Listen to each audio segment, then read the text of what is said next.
Forge Dagger first item, just to get a little bit more poke onto the side of Nova Esports. Yeah, and getting that damage gonna be key, right? Just setting it up with those poking and prodding, because HBSC, when you have Jihong with that long range, essentially, it's gonna soften you up. So you need to be able to fight back in some fashion, because if you're looking at the rest of them, they don't have a whole lot of that range. Yeah, exactly. Maybe using the Agudo here, Musan King maybe going for a bit of an engage, but it's gonna be the Ruly Blade that actually connects onto the backline with the board as well. Can we get the win slash from Belligerent to lock down Musan King? And potentially first blood has just been lost. Musan King gets to the back line there, but now it's down to Guayu onto the Tri-Light, just trying to force away Nova out of the enemy jungle, but still, they're sticking around, and that's the beauty of the Doom pick. Takedown first blood goes to Wendy. And we knew that Jesus. Long sustaining team fights, and you saw exactly why. That Dune CY so tanky, plus he had the secondary, the Unruly Blade with that Celestial Melody. You had a lot of options in terms of what you wanted to do.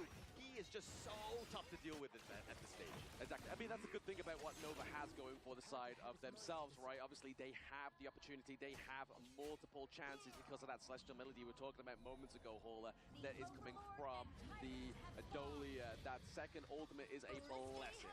Yeah, a lot going on with this draft. I mean, it's a great, there's so much synergy with it. Almost everyone has a tremendous value with that Celestial Melody. They'll continue on. And oh, that was a potential. That was close. That Annihilation was a runway to disaster there. Because that really could have upset the pace of Nova Esports, and especially that gold lead that they have curated for themselves now with the the Ruly Blade, into the backline there now, connected with this Wind Slash. Look at the try and contest this Azure Golem, which taking it away from Musa. Damn, that's crazy. Able to do it. Yeah, able to do it. And they essentially walking away. No. They're not walking away just yet. No, we have the Tri-Light. We have the one Nova. Let's see why. The Q1, the Toon caster there with that beautiful catch. Yeah, great catch on that one. I mean, like CY, yeah, he's sustaining, but he's going to be taken out at some point. I mean, just too many from them, and HBSC are happy with this because, again, they like to go sustaining long team fights, and they made them pay. Exactly, the monitor has down fairness, but we are getting a bit of contention here onto the Azure Golem at the side of Nova Esports. So now, can they steal away the Azure Golem that's obviously Nova politely took away from them? But you can see here, BB just playing the macro playstyle, getting that first turret onto the gorge here, trying to get the win advantage for HBSE in other means rather than these team fights. Yeah, really smart play by HBSC. Just understanding that, hey, if no one's really going to contest, we'll just run that one down, take all these free towers.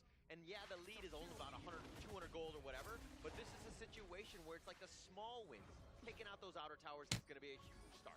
Exactly. If you can't get the lead in the gold here, you may as well try and get the objective lead, and that's what's happening so far here. But I mean, we have over to the side of HBSC. Hey, Ant, what's going on? Hey, Gary, what's going on? Just watching the. I think this is probably the top two teams of HOK right now, besides the Chinese teams. I believe this is the upper bracket finals. Or this is the upper bracket finals. What was I gonna do? Oh yeah, I need to change my YouTube. I'm like passively watching and doing some stuff behind the scenes. I'm trying to create a GIF tuber thing for the D&D sessions that we do with Xena.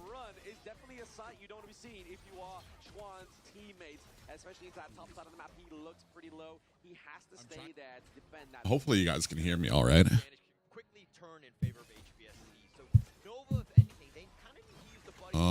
Make sure that nobody really gets caught out.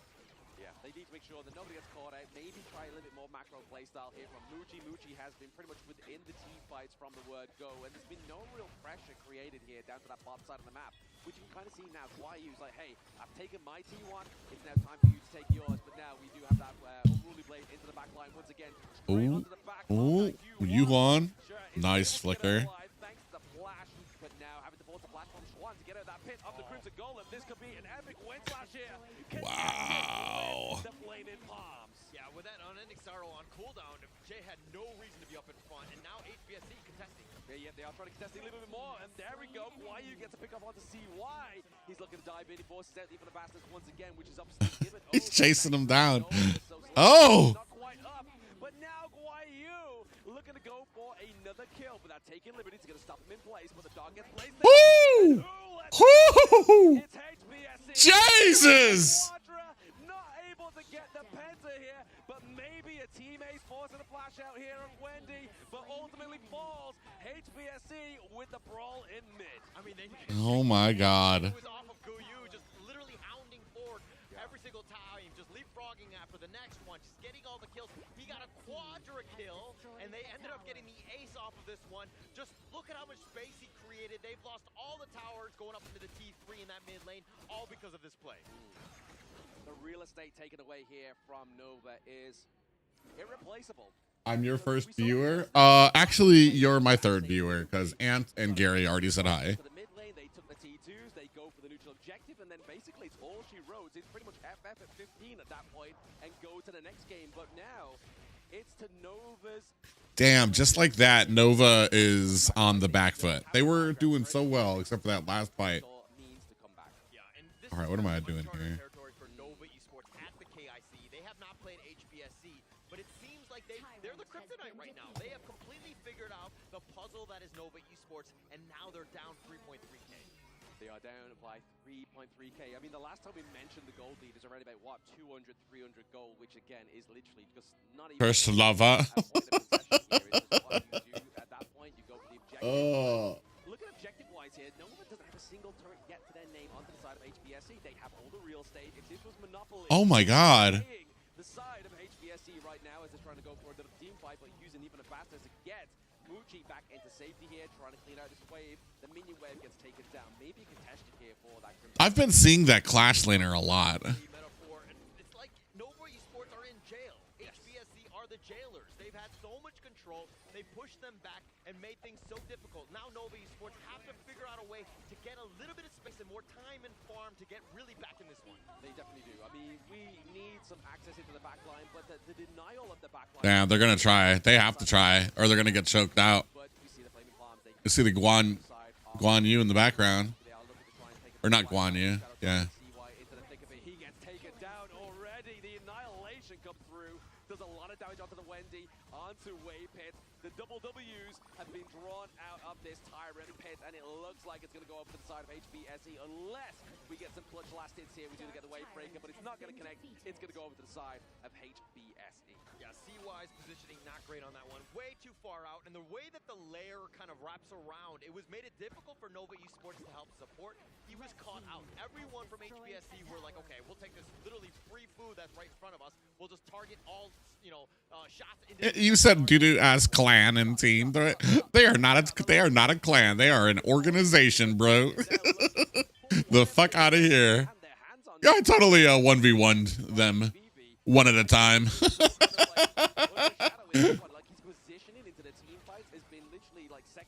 Clan. Is building that itemization, as you can see. That Doomsday from VV and Musan King is really going to put a blunder onto CY. Yeah, VV is kind of like the Toyota Camry of the team, right? Very stable. They have employees. They pay taxes. They're a whole ass organization. All the fame that is around Honor of Kings Esports, but VV is the guy that will ensure that they get over that final hump. Yeah, you know for a fact why he's like a Nissan Skyline, right? Like he's into the back line, just going straight in there. But now, speaking of going in, it's looking to be HBSC with that fantastic annihilation, putting so much damage onto Wave Pit that he has to force himself to the back of this team fight for big community here down to the bot side just to try and zone out those minions.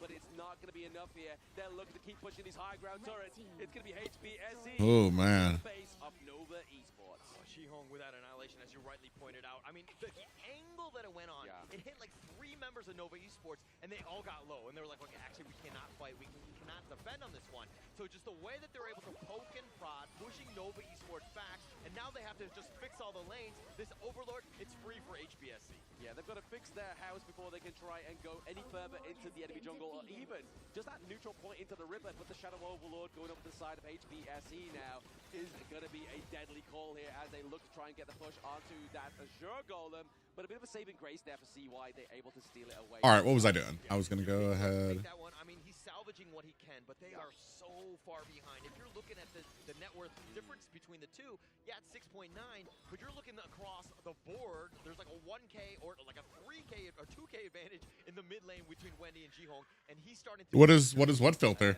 Is there something different about me, princess? I don't notice anything. We've already seen from that free hit of the Annihilation. The Honor of Kings version of Bingo, you get a straight line, you get that takedown of the enemy team with that Annihilation, but now they have the Shadow Vanguard being pushing top side of the map here. Juan has to play some defense. All right, really? Is it a Bingo, though, if you're not getting the kills? I mean, yeah, you're doing a lot of damage, but he's 0-0-6. I'll take it any day. They're on the winning team. They have no T1s being taken down right now.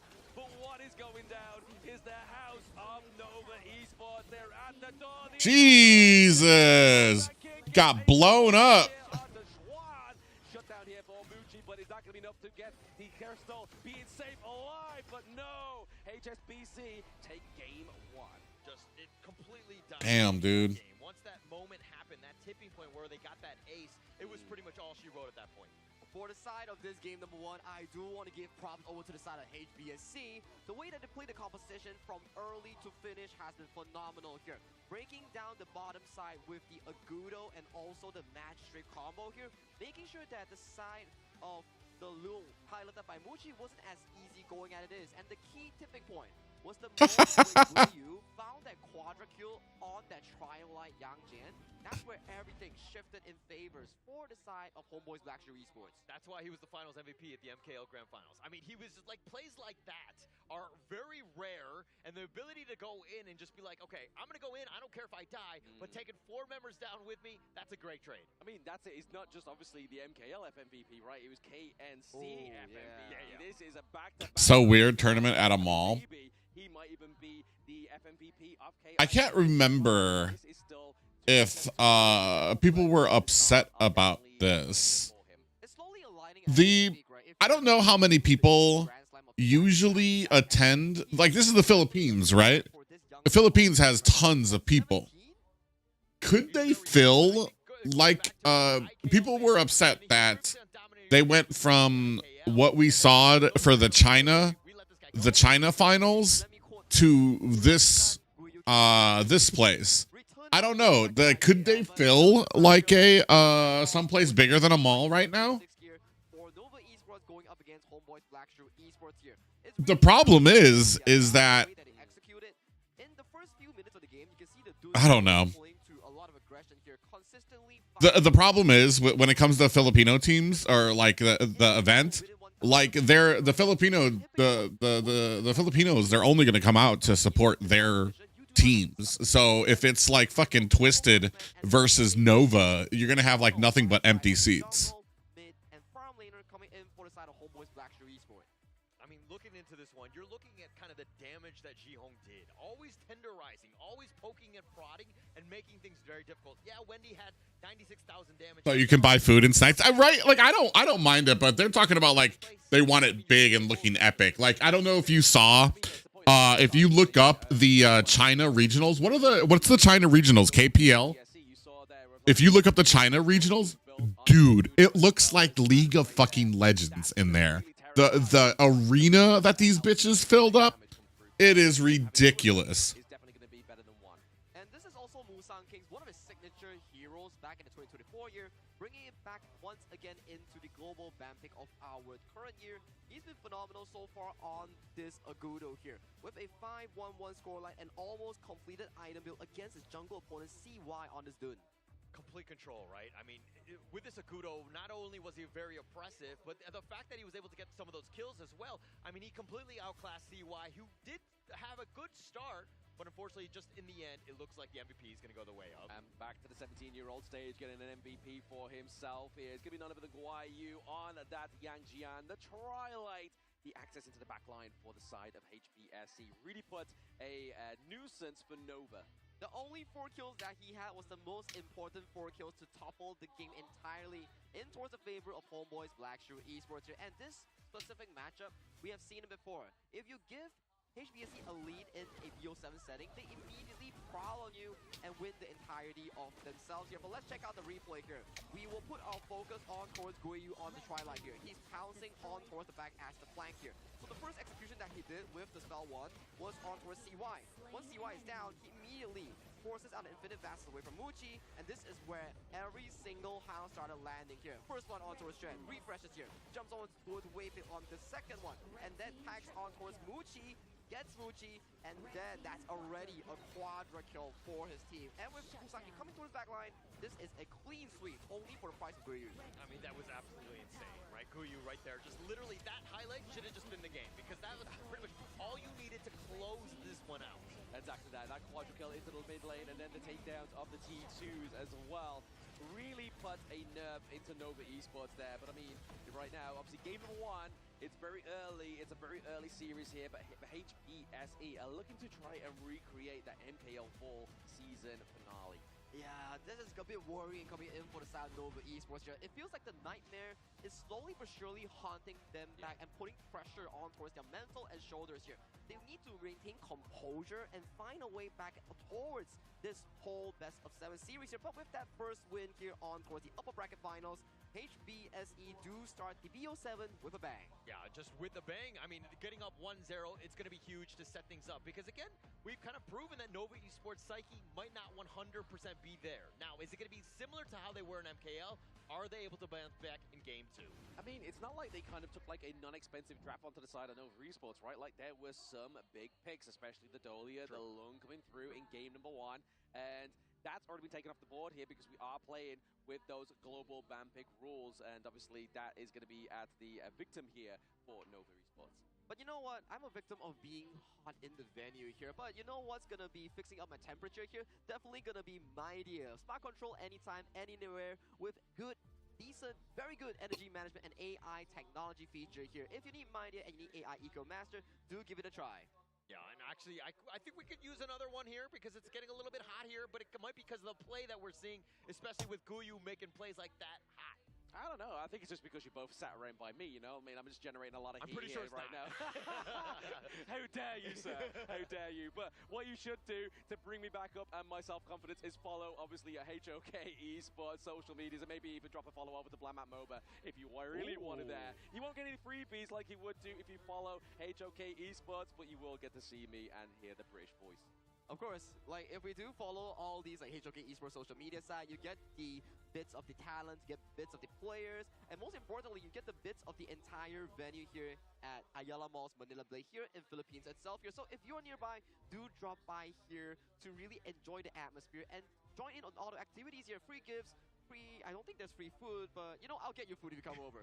Well, you heard it first. All right, I could use some free food. I'm just going to claim that one now, not me. All right, well, only some people. Okay, Yeah, are some people, selected. yeah. I got it. But we're going to be going into game 2. Now, if you happen to be the coach of Nova Esports, what are you telling them to bounce back here?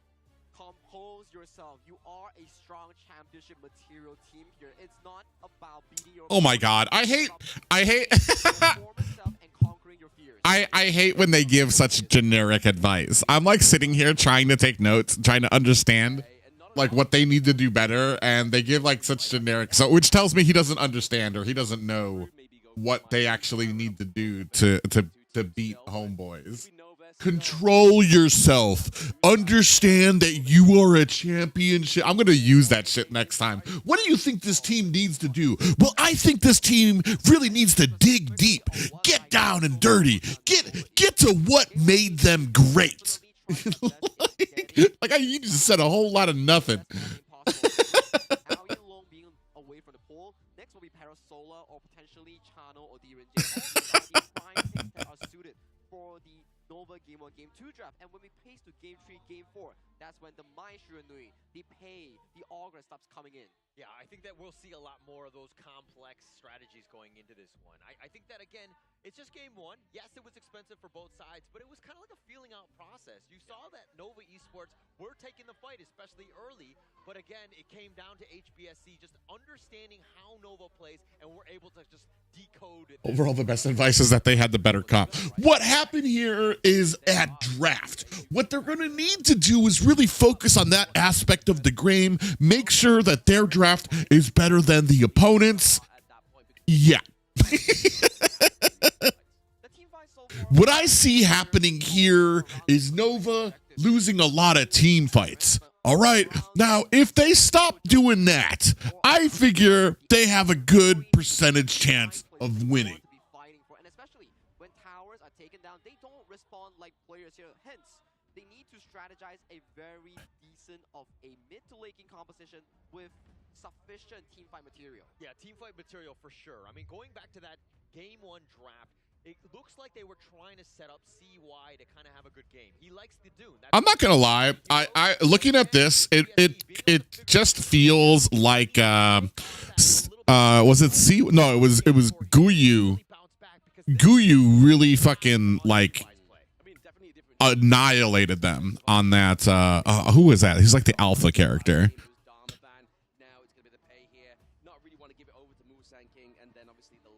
Like, he basically carried the team. I just feel like, I'm not even sure it was like a draft or anything. It just felt like they got out macroed or microed. Not even macro. Because they were doing really good at the beginning. Yang Xian.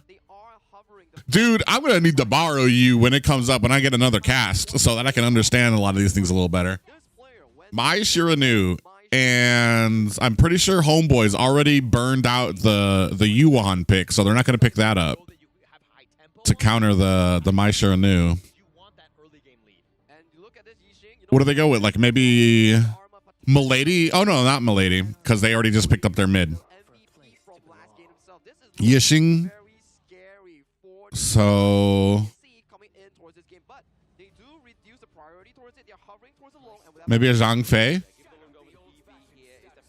Sometimes I feel like a Yixing needs a little help. At least that's how it looked when we were doing KMW. It was always like the successful Yixings were always with a Zhang Fei, and the same thing with Zhang Fei. Zhang Fei by himself wasn't really, the Unbridled Outburst by itself really wasn't enough to like stop enemy teams. There needed to be something else there too.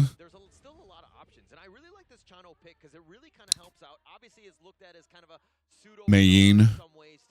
Which is going to be a bit of a problem, but it has a like 63% win rate at the KIC. It has a lot of potential because of those wolves. It makes it very difficult. Plus, it has that mobility. Exactly enough. You have the soaring shot as well, right? Like if you're going to get Ryan in wins, you may as well just hit him with that soaring shot, push him away a little bit further here. But like you're saying, 66% win rate is decent into that farm lane, especially how far we're into the competition as well. But we get into that second ban phase now. The Nurtser ban gets banned out here for the side of HBSE.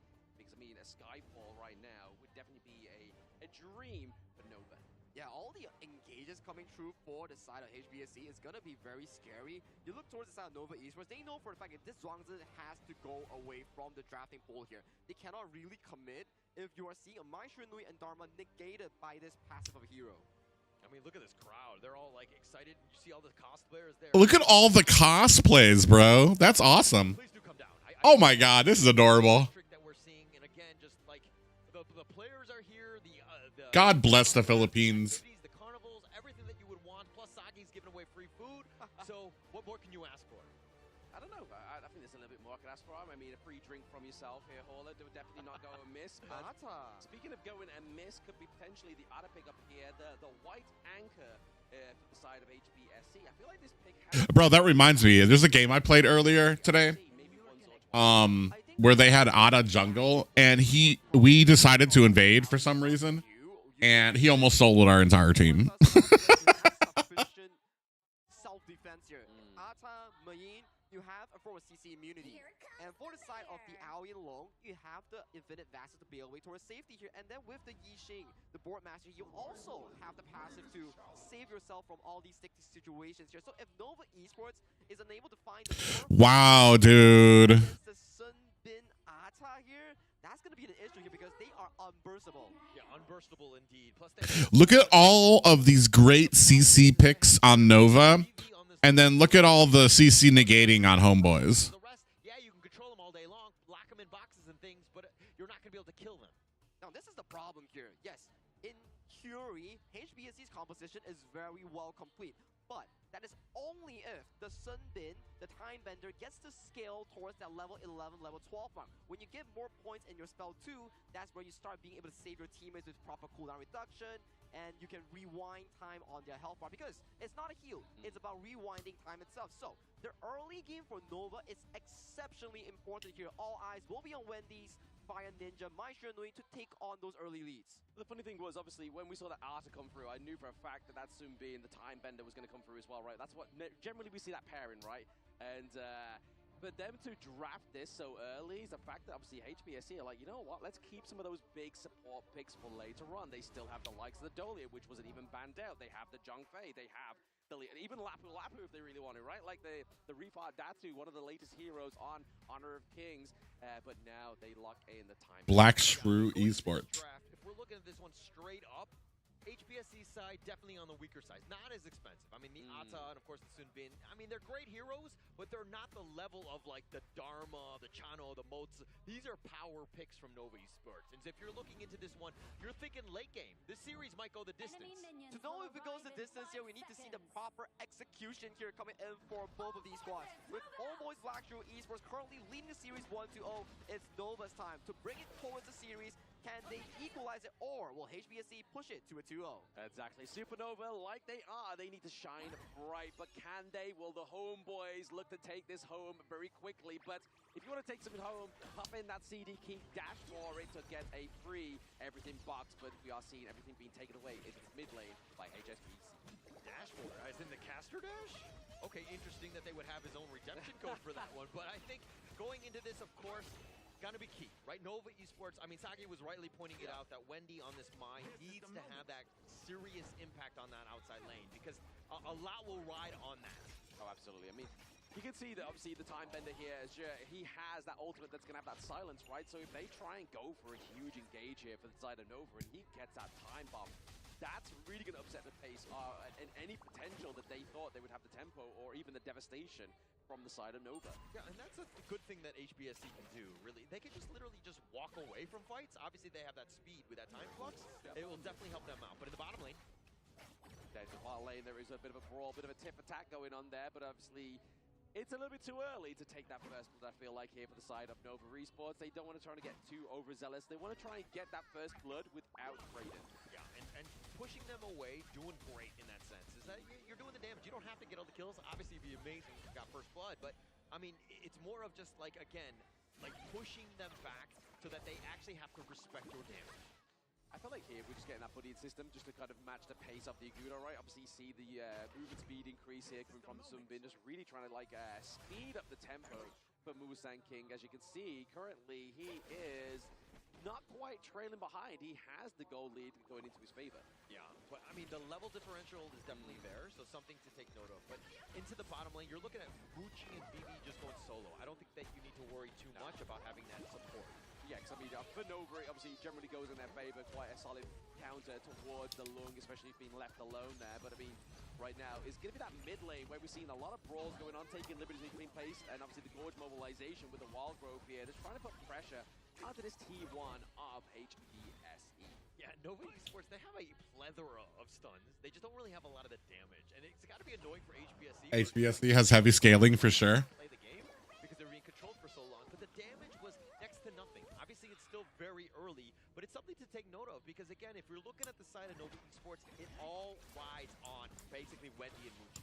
Exactly, they are the damage outputs. Obviously, Muchi a lot later on into the game, whereas Wendy could potentially come online a little bit earlier, but the Spirit Wolves definitely laying waste to Zohan on that I Ching, the Boardmaster.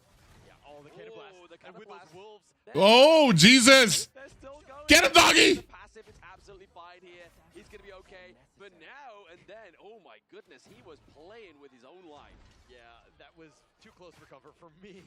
Ji-Hong understanding just the absolute limit and how much damage these wolves do in the end. But, I mean, with that Cannon Blast, this is the thing. I mean, it's kind of underrated in the sense that the wolves provide that vision. Makes it very easy to hit with those Cannon Blasts. Yeah, the Cannon Blast obviously does, like, traverse the walls as well, right? So it's not going to just kind of, like, be a little bit of a limp Cannon Blast. If it does hit a wall, it's going to go through and be devastated, as it almost was for the side of HBSE. Yeah, and This game a little bit slower paced right now. HBSC will continue to farm. The Musan King CY matchup is probably going to be the one to watch, but I mean, when this 4-minute Tyrant spawns, that's going to be probably the big skirmish. Yeah, green light go from the side of HBSC. Obviously, the last game, Nova was able to claim that Tyrant, but will they make a bit more of a push as they try and get this position of privilege into the top side of the map here? I don't know. I don't know enough about the composition from Homeboys, but I do know, looking at Nova's composition, that theirs is a pretty early game. Push back VV as much as possible. He was taking so much damage that you knew that he wasn't going to contest the Tyrant. That could have been a potential steal. The Mai and the Motzi fall off pretty late. Really going to happen because Nova Esports understanding how to They're not as strong as they are when they're getting the first Tyrant once again is going to be in the early game. I know Dharma starts coming online.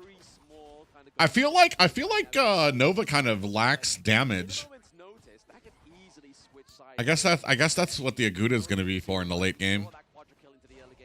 Like it's heavily focused. Like I feel like they leaned so far into the we lack CC bucket. The net worth lead, I mean, it's like 600, 700 gold. It's not really much at this stage. I mean, as you rightly pointed out, HBSC will find ways to get back in. Again, their team fight when they. Ooh, that was a nice stun. Because when they do, they understand when Oh damn! Oh damn! Why? My, she got greedy. Under the tower. You are stuck in there with Zihong. Yeah, and Zihong making them pay, right? You just trapped 20 into that one. He was trying to be aggressive, and then this is why they counterpicked the Mai with this Yijing here. The kind of blast does connect onto VV here, but the pressure being put onto the bot side of the map. We do see the rotation. Their combos with their ults can do a lot. There is that time bomb, only hitting the minions, but it's going to be enough to clear out the minion wave here. But VV looking to get a lot of that damage. I think inside the box gets thunked because it gets stopped. And now we're seeing a lot. Oh wow, they really barely got away with that. Any of those kills that could go over the side of Nova for now. Yeah, great disengage by Nova Esports. Understanding when to use your abilities, like Wave Hit throughout the box to slow him down just a slight bit. I feel like the May's just not getting the targets that she wants. I feel like every single time she gets a target, and she's like, like I feel like she sees like the Ada. She sees like the tankier heroes, and like reflexively she just goes in, tries to get some damage on them, and then gets out, which like is like kind of useless. It's not doing much. Oh Jesus. Okay. You have the rest of the team coming in on a flank, and he's still gonna be able to get away. Okay, I was about to say Multi comes in, gets it. Oh, got a board down. We trapped him. Say sayonara, buddy. Oh.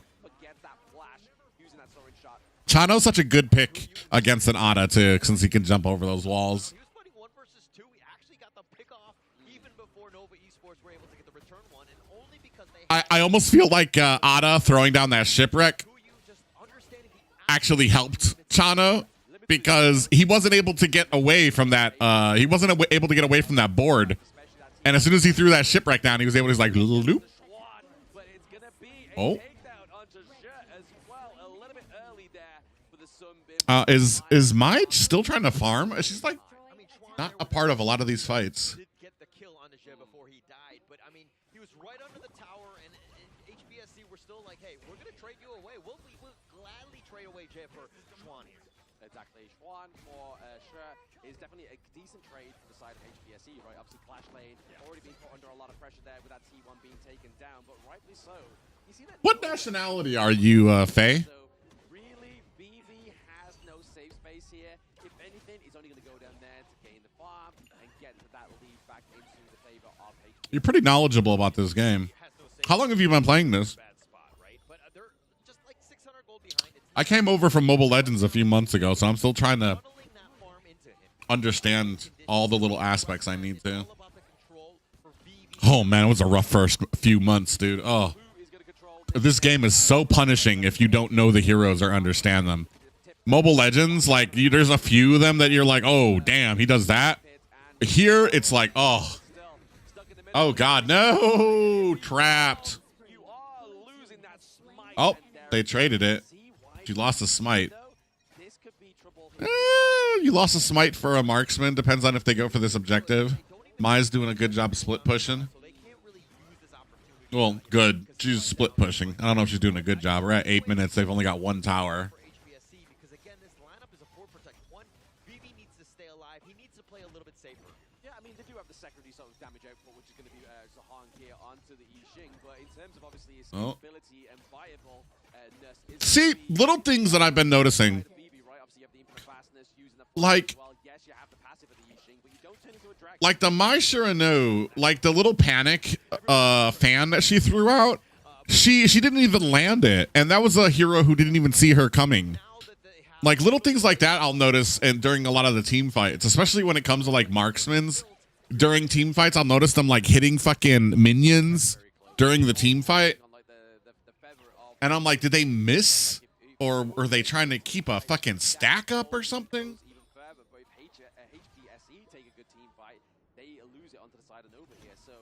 Definitely playing to a fine-tooth comb here between these two teams. Nova and HBSE looking for a bit of a brawl into the mid lane, maybe potentially getting a setup of that T1 before those Shadow Tyrants and Overlords. I like it how HBSE, the way that they were able to just kind of pivot forward, pretend like they're going to go, but the time flux on. Or she tries to poke. I mean, I haven't even seen her try to poke. I think they're not even trying to utilize her as like a poker right now. She's playing like the MLBB assassin role right now. When your assassin just isn't like of level, you just keep on using them as a split pusher, especially because of her mobility. She can get around very, very fast. It just, they're starting to get to a point where they can't lose these fights. Oh, coming in from the side. Nice little stun there. Oh, did we get trapped? We sure did. Dharma. We're so split up.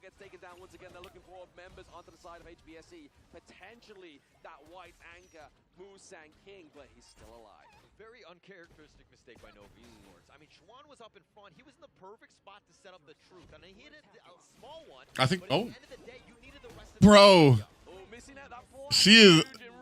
They're fucking thirsty, dude. They're so fucking thirsty. These are some wild ass plays. They have all green lights go. CY is top side of the map. He has to prioritize that Azure Golem. He doesn't have the correct amount of teammates to even contest this Shadow Tyrant. I've seen this mistake happen time and time again. There was no scenario where Mai Shiranu was gonna go in there and fucking succeed. Oh my god. And it's not worth it in the end, and you paid with your lives. They did pay with their lives, and they also paid with that gold lead as well, right? Finally, for the first time, HBSE have that gold lead going in their favor. But now I feel like if Nova want to play this one well, they just keep chipping away at those side lanes. Yeah, and they need to, right? Nova Esports understanding that the state of the game is completely shifted in favor of HBSE. Now they need to think about ways to kind of deal with this death ball, and of course, that's by not fighting and split pushing. Exactly, split push could be getting through here as well, but also CY has to go on the missed the board. Here, but now ooh, from the side, nice, nice. Oh my god, bro. They just don't have the damage. Oh my god. But now they're open to force that T1 into the mid lane. HBSE going for the copy and pasta strat.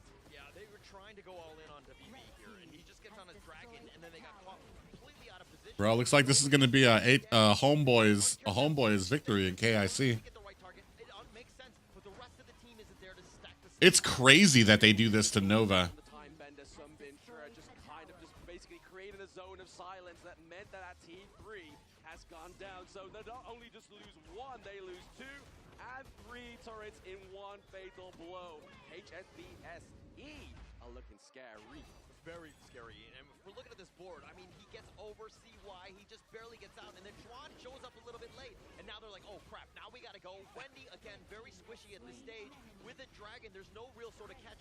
Chuan dies in return as well, and they kind of clean house at that point, especially with Guyu in the control in that back line. Yeah, They're the cockroach infestation, and HBSE had the green light go to just burn down the house of Nova Esports, and their base is definitely opening up, and now we have that Shadow Overlord go over to the side of HBSE as well. That's going to put a lot more pressure. Who are you rooting for? I'm kind of rooting for Nova just because they were the champions from last year, and they're kind of the underdogs right now. I don't know why, I always kind of go for the underdogs when it comes to things like this.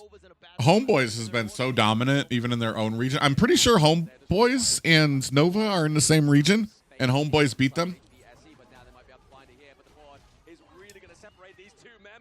Damn, there's just nothing you can do right now. It is over.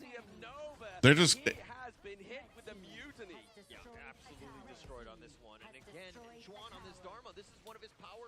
Damn, these are some strong picks to have a loss on.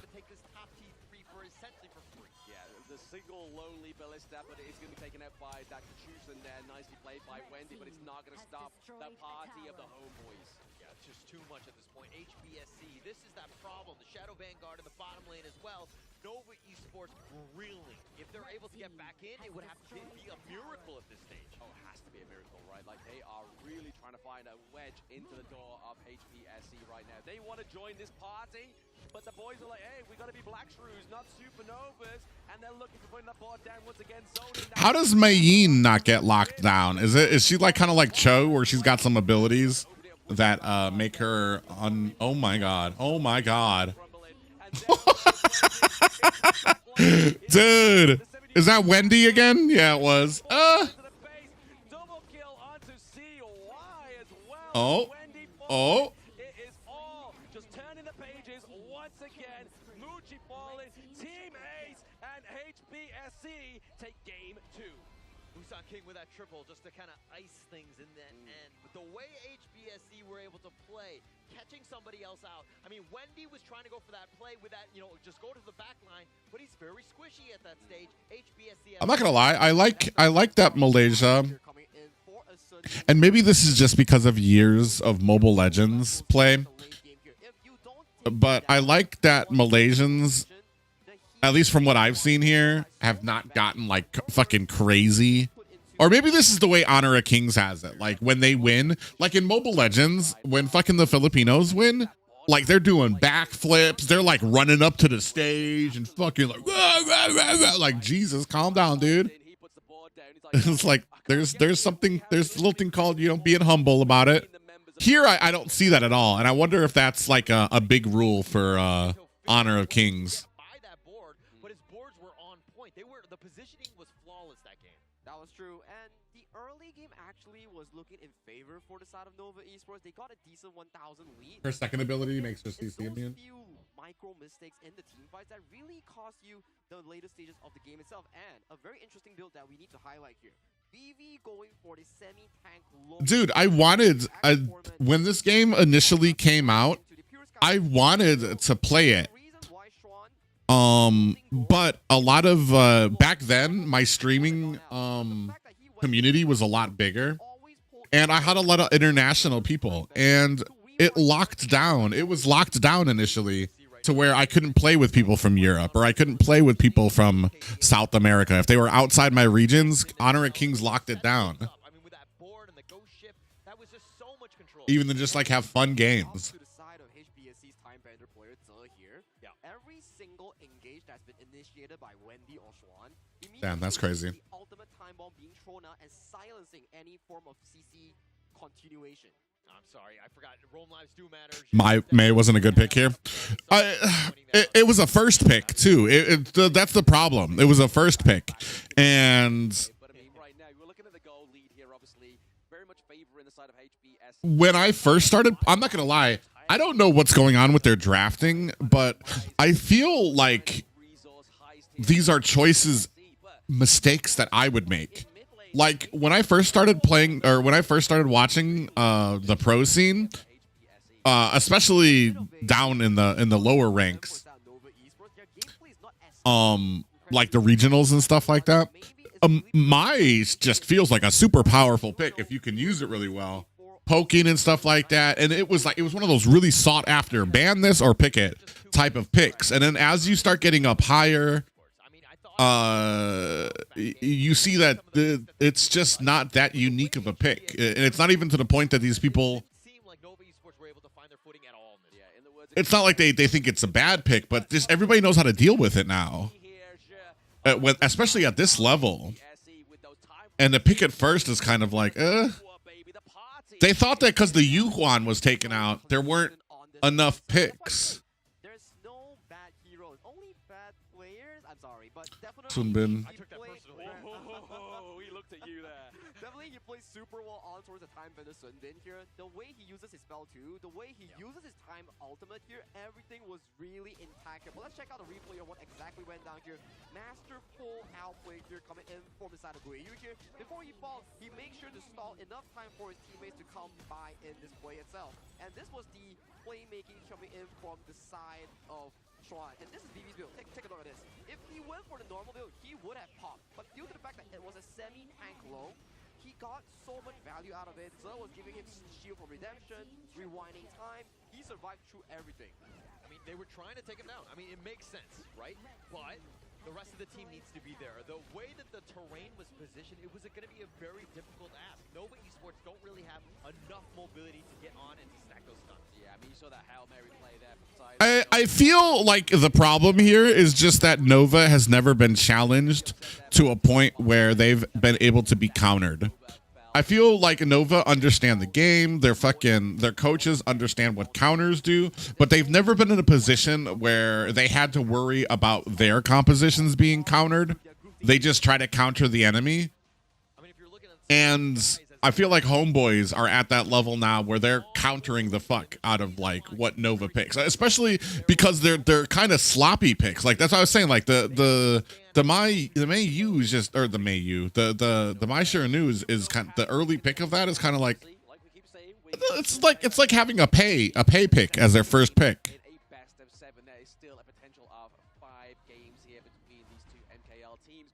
Or like a fucking a Marco Polo or something. I need more to drink. Wow, a buffed potato. What's up? Written road for the side of HBSC, but Nova Esports, they came with a challenge is to complete the year with multiple Grand Slams in the international. Or like a Luna. So far, all of these picks too, like the Pei, the Luna, the Mai. They don't usually have great success in the lower leagues too, just because I feel like they don't know how to play those dudes well. Like in KMW, I could probably count on my fingers how often I saw a fucking Luna or a Pei pick that was successful, to the point that I was starting to get a little dubious of people talking these heroes up. I'm like, why is everybody talking about Pei? Like he's like, I've only seen him get smashed. And the Luna.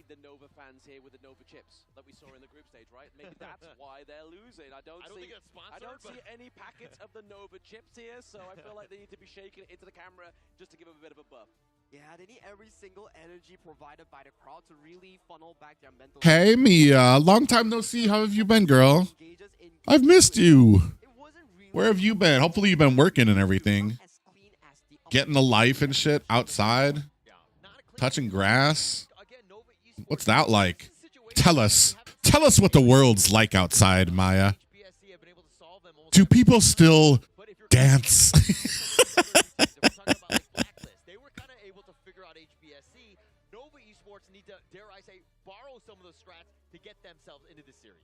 They need to find the code breaker, right? Yeah. They need to find the Da Vinci code. There is obviously HBSE right now in this one, and Nova are definitely looking for any kind of... That first game, I feel like they just got outplayed.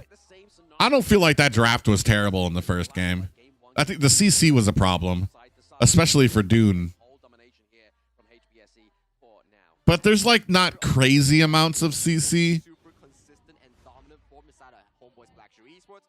At the very least, this game tree pick and bans here will eat a lot of focus coming in from the Nova team here. They really look stressed out here. But as you mentioned here, you lose the series, you don't immediately fall out of the tournament here, but you have to bear the consequences of it, potentially playing even more games at the lower. He falls off just like one. Yeah, dude. I spent I think a week trying to learn Pei and trying to be great on him, and I just could not do it. I feel like you have to get the steamroll really early and keep on with it. We need to figure it out, but game or you just need to be ignored. And I don't know.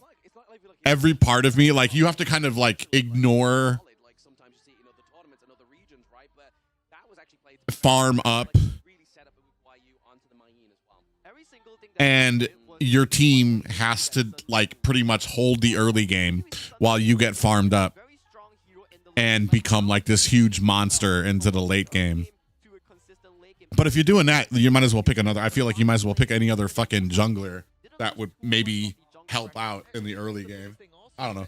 Let me go get something to drink. I'll be right back. That gold graph, they were losing, but they were like, okay, actually, we're still farming efficiently. We know how to get back in because it comes back to that team fight. Once that happens, again, Nova Esports just get blown up and they just lose the game. They do indeed lose the game, but I mean, with the MVP of game number 2, right, obviously Zhe here, he has big hair, he has big plays, and he's looking to obviously try and get that Athena to come through as well, right? Like, I mean, if Nova lets this through in game number 3, it's going to be a hard game, or at least something that you have to try and formulate a strategy to react and win over.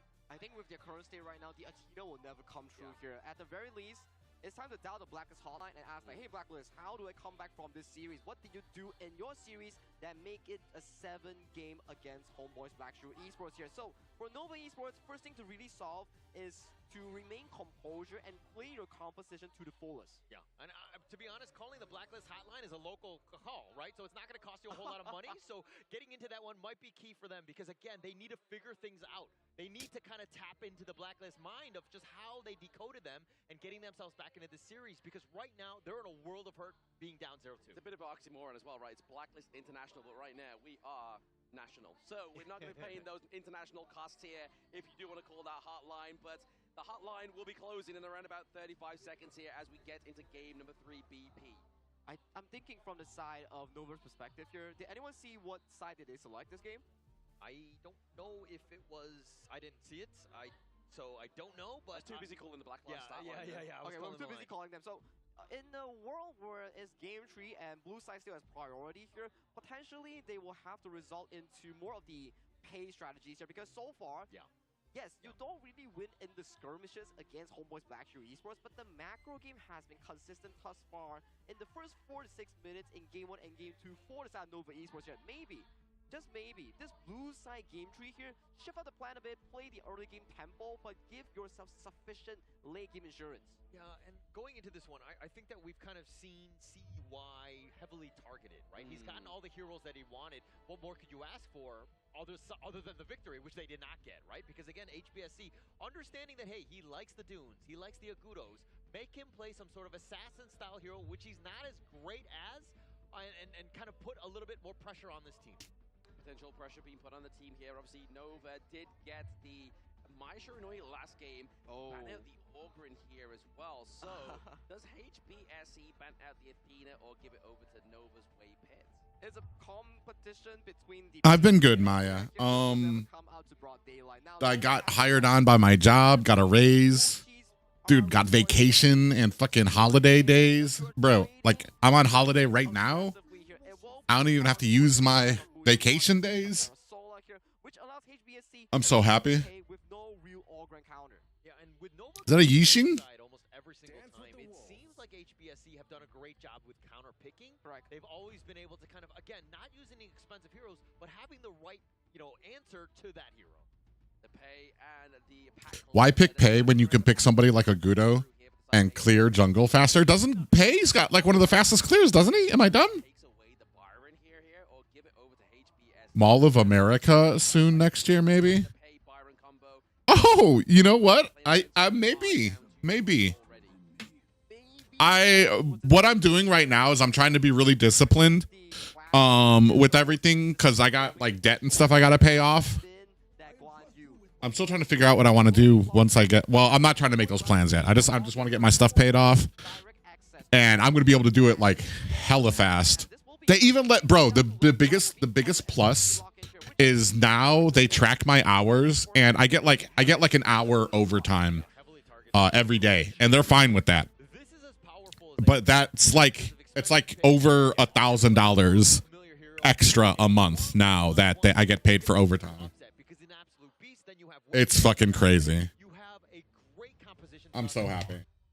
Yes, the War Saint here coming through for the side of Nova is definitely going to be a tried course, but also we was talking about obviously a targeted ban onto CY, but I mean Wendy's also getting some targeted bans here as well, right? Obviously the Shre, what they're really lacking here is obviously a little bit more control. Miracle at work right now, but I'll pull up with my crew for your next stream. Add me on Discord user. What does that even mean? What a cryptic message. Hey, is that a motherfucking Lapu? I didn't even know he was allowed. How long has Lapu been out? I thought he's only been out like a week. He's been out 2 weeks, hasn't he? I'll pull up with my crew. I don't know if that, how is that supposed to sound inviting? I'll pull up with my crew. Am I about to get shot up? Yeah, it's got to be removed on that one. I think Do I need to inform the police? Plus, you know roughly where the fights are going to be with Zhangfei and Guan Yu going into those. So having that just banned away going to be key for this, but I think that this is an easy lock-in. They got to go with a Byron here to match up with that pay. Oh, absolutely. I mean, they've got two fantastic engages now, right? Obviously, they have the Lapu. They have Byron, the Storm Mace here as well. Obviously, with the Storm Strike knock-up with the ultimate of Lapu here. This then just can mean, like, Busan King on the Tigress can come through and just clean up shop, but now they have, obviously, that double kind of... What about you, Mai? What have you been up to? You just been chilling? Need a little bit of potential sustain here, maybe, for the side of HBSC. Have you been enjoying your work? Hopefully you kind of like the comments I made before about like the spending money and stuff like that. Just because I know like there's been things you've had like ups and downs and stuff like that, but I just don't want to see you kind of at that point that you were at before. So I get worried.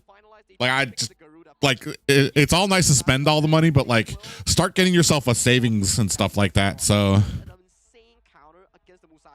you don't have any issues that kind of like fall through. All right, let me take a look at this draft. Let's see if I can understand what's going on and what's going to happen here.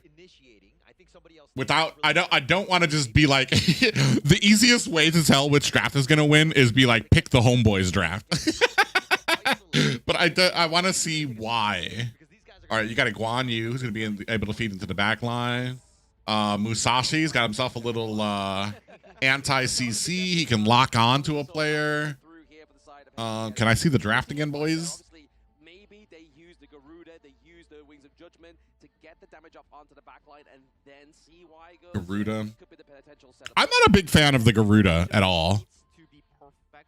I feel like he's about as useful as a Chang'e in MLBB right now.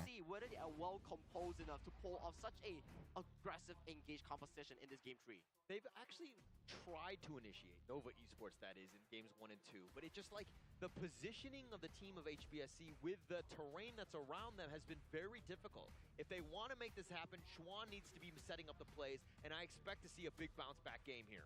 It will be very important for Nova Esports here. If they want to find signs of life in this best of 7, this is the perfect time to do so for the Nova Esports boys here. But so what I'm seeing is the initiating factor is the Zhang Fei, right? You've got the unbridled outburst coming in from him. You've got people who can dive in and backline dive as well. With the is like that Guan Yu pick in the back. But on the side of what's it called? I feel on the side of homeboys, I feel like they've got a lot of peeling potential for their squishies.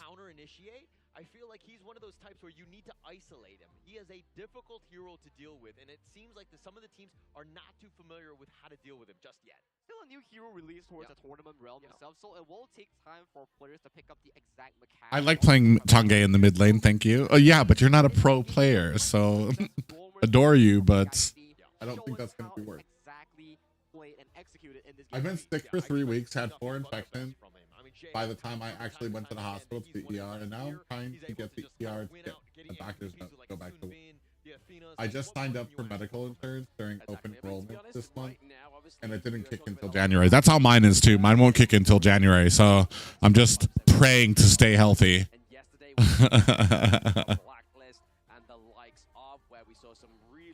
We're actually about to have like a snowstorm out here.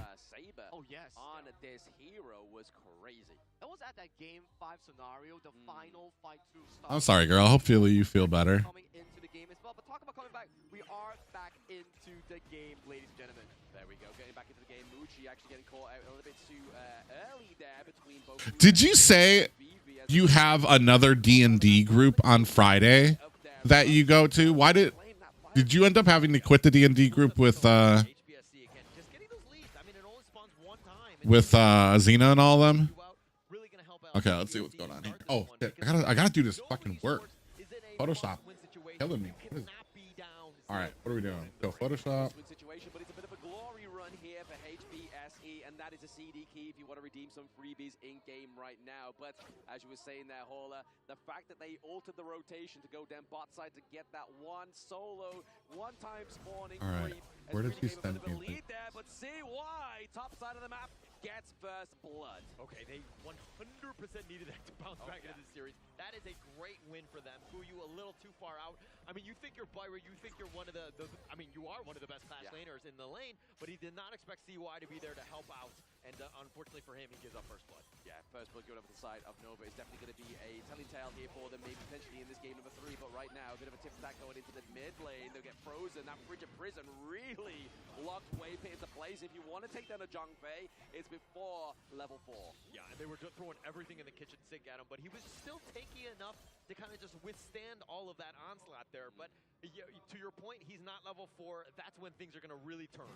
Yeah, the Beast gets online at level 4 here, but right now, obviously, Nova. I always feel like every single time I see a Zhongfei without like another initiator, he has problems. But they've got the Guan Yu in the back that can do really well. So we'll see how well that goes here.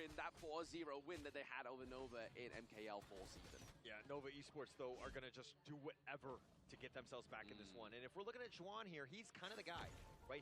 All eyes will be on him in terms of those team fights. HBSC are not going to be willing to take any sort of really big fight without knowing where Juan is. Yeah, the War Saint needs to win the battle here over HBSC and then try and win the war. But now, Nova, obviously, they were able to get first blood pretty early on here as well. The Unbridled Air Burst with the Wings of Judgment is the setup that Nova needed, but will the Wings be casted?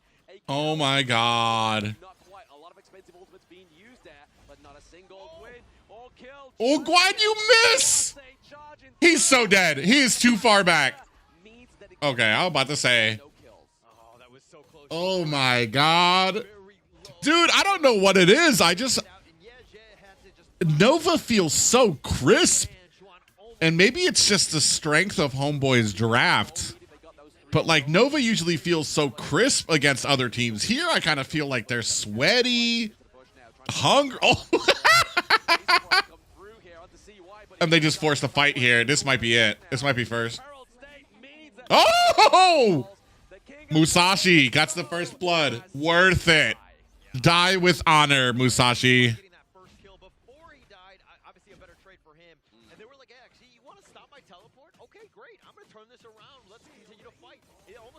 I love snow. I was so happy when it snowed here the other day. What happened with Dungeons and Dragons? Are you not playing? You don't play with the Xena's server anymore? I thought I read that you were playing with another group. There's the pay. Damn, he did barely anything with that poke. Yeah. I mean, people will kind of walk out of that Wings of Judgment, especially when the objective had already been taken, right? So it's a little late on that one. It's for this Garuda pick to really pay off. It's going to be when those standstills are. I kind of got removed. Think of it like a Gon and Mo when you got those plays, doing that a decent amount of damage before you go for that fight. Exactly. That's definitely going to be the setup here that they have to go for Nova to get the maximum impact of the Majestic Guardian Garuda.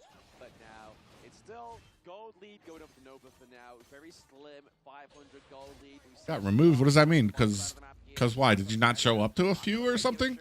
That is VB once again. Yeah, they're very familiar territory for HBSC, right? They're okay with like losing kind of like the open. Let's go with, we're going to open up downloads. Go with this one, this one, this one. Nice bit of a drive away there for Guayu. He's like, hey, I'm using the space probably come down to help you guys. But he's just like, you know what? Hey, Juan, yes, he may be on a horse, but he still can't make it top side of the map there. T1 takedown for the side of HBSE. They were trying to get the advantage here for Muji down to bot side, but unfortunately, it failed. Yeah, Juan should have taken the Uber and knocked The Princess Frost is a good pickup here, I think, because I'm not sure if it counters anything on the side of Nova Esports, but I know as a Lapu player, Princess Frost fucking kicks my goddamn ass. Farming and that's exactly what Moves and King's been doing.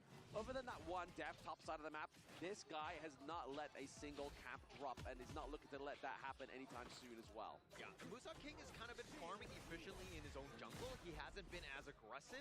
He's kind of been off the map. So Nova Esports on the same way, they're like, okay, if he's off the map, Oh, okay, that makes sense. I don't know. Farm and protect ourselves.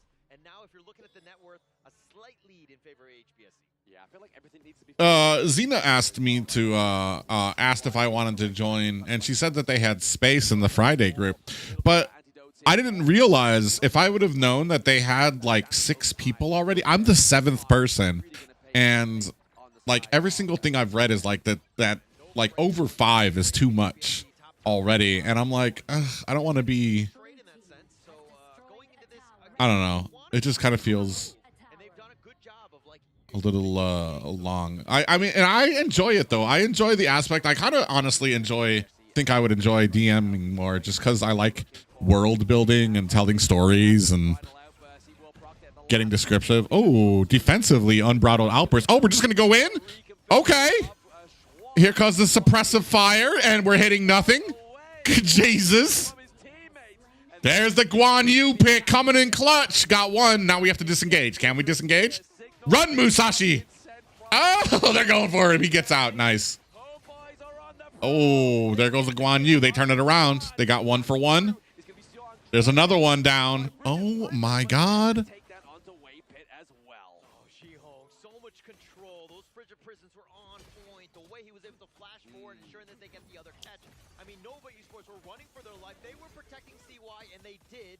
But unfortunately, Schwan and Wei Pit sacrifices. I feel like another difference between these two teams right now is Homeboys, their rotations, where they're always at on the map, they're always safe, they're always on point with where they're supposed to be rotating in groups. If they ever get caught, it feels like a measured response. Like they get caught, it wasn't because they were surprised or that they didn't understand. It's because they were in a position that if they get caught, their team is going to be able to try to like help capitalize. Ooh, we got a nice little, oh, nice Lapu ult comes in with the stun. Little suppressive fires are working. Now they're chasing. Pei has to step back a bit. Got a little greedy there. Just too much damage, and CY needs to be afraid. And yeah, that was the last pick for Nova with that Musashi, but he's getting caught out. If he dives deep, he's gonna get killed. Did I just see an Irithel jump over the wall? Yeah, that's Chano. That's a Chano. He's got a dog with him. On the Homeboy side, on the right side, Chano is VV. Let me see. You see him up there at the top. Oh, no. He's got the purple dog. But now they have to be careful here. Obviously, Wendy, Wings of Judgment haven't been quite the most judging of Wings. Yeah. Quite a bit. I think more in terms of just like what they're eating more than anything else. Not really too much in the damage department or those kills. Wendy's, again, just trying to tenderize, but with this minion wave, it's going to be a bit of a problem. So, like, how they go in, how they get onto Shihong is going to be the big key going into these team fights. Yeah, I feel like if the dude takes The new group I am in only have 5 and the DM. How are you liking the new group? Yeah, I didn't realize that fucking there were some people who were in both groups that are in the Friday group. I'm kind of like, Itemization has the Eternity Blade, he has the Shadow Ripper, he's looking to build the Daybreaker, and once that gets online, it's going to be scary for the side of the Nova boys. Yeah, and this is the problem, right? VV's been quiet. You never want to, your farm laner on the opposing team off the map and just constantly farming, because you know that he's going to come out of the jungle and he's just going to be like hulked up. how did you find the new group? Oh, absolutely. There, but we'll have to try to defend My friend recommended me to a site. does have the unbridled outburst. CY maybe has to make use of that double catch there, but it's actually just going to push them away. Maybe they get the lockdown here onto Guayu, but the sustainability from the Byron is a little bit too much for the Muchi to be tanking the damage here. Yeah, no value out of that ultimate. You push them back, they didn't even start the Tyrant, and now they're looking to turn. They're looking to turn this one around as well. Lapu with the Wow. Garuda's down. Now they're all trying to play defensively. Nice freeze on the Guan Yu. Wow. Wow. That is crazy. This is going to be a full fucking sweep. I think it's a best of 7, so they got 2 more. That's crazy.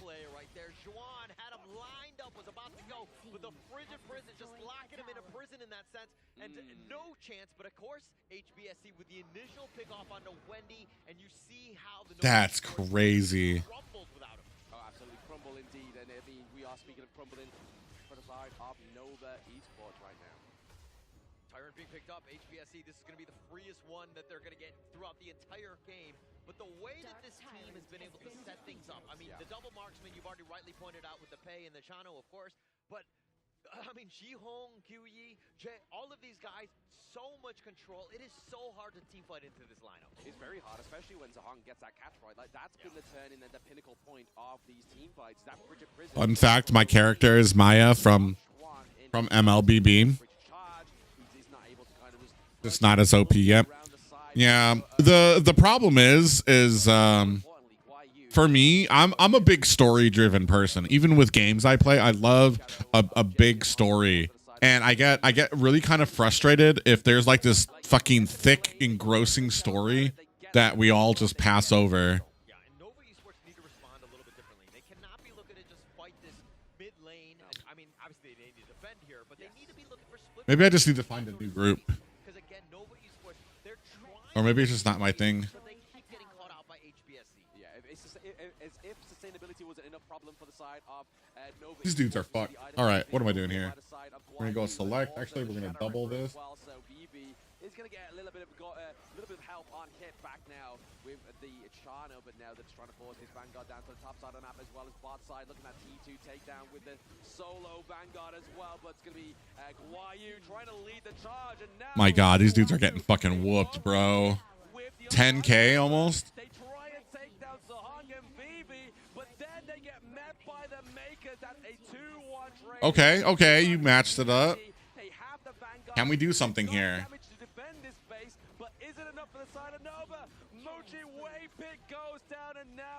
Oh, this is over. It's over. Wow. Bro, it's about to be a clean sweep of like the second best team in this fucking game. And they tried to go for VV, but again, they were able to just withstand it and out-sustain everything. Absolute domination here coming in from the side of Homeboys Black Tree Esports here with the series score on hand. It is now 3-0, not a 3-3, but 3-0. This is an absolute masterclass thus far. Yeah, I don't think I've ever seen the Nova players look so deflated. I mean, see why there. He looks so frustrated. But the boys of HBSC, they're having a party. They've got all drinks on the desk. They got bananas. And what did Blacklist say? Bananas are key.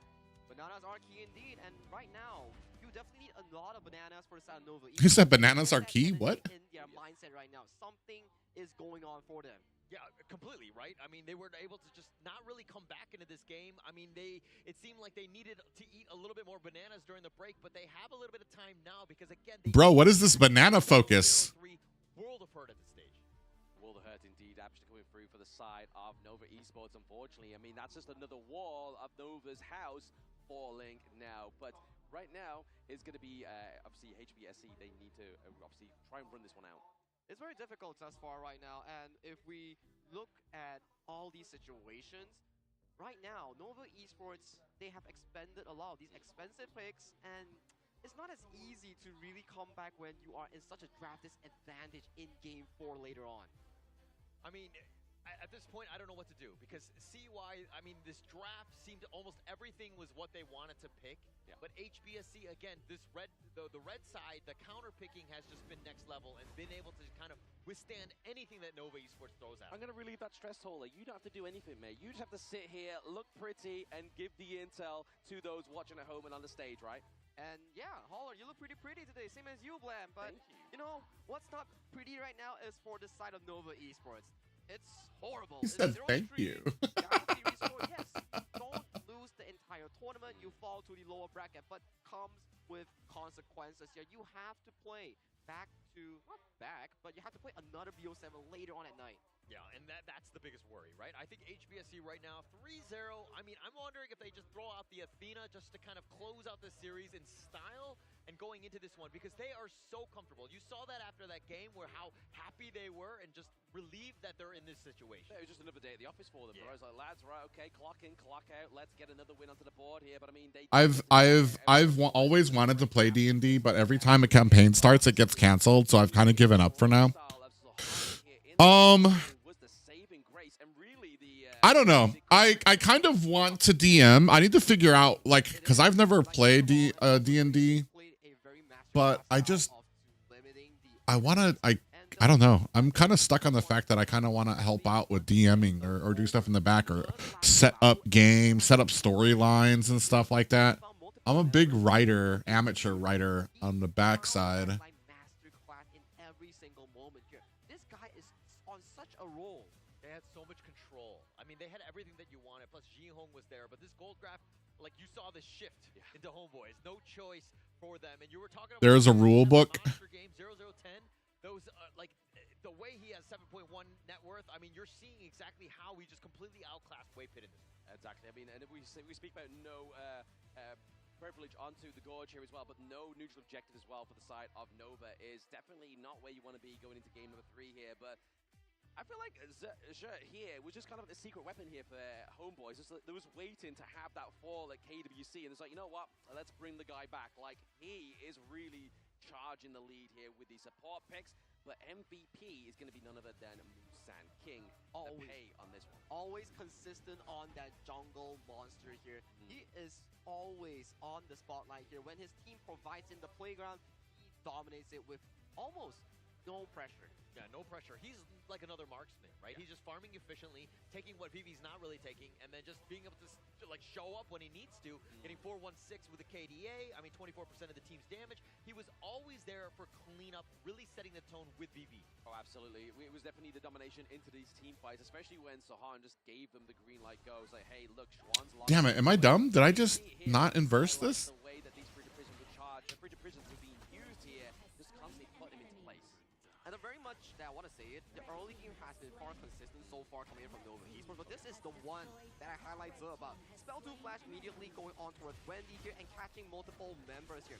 With a good flash coming in from VV, the formation immediately disseminated due to the fact that Zihong found that perfect Frigid Prison. Yeah, he was waiting just to put it under his feet, right? Like, he knew that Schwann was always going to go for the Princess Cross, so he was like, you know what? Put it at my feet, it's always going to land. Yeah, and the same way, VV knew that, like, CY was going to be going after him. So, as long as they had the buddy system... All right, I'm doing something wrong here. Is it this button?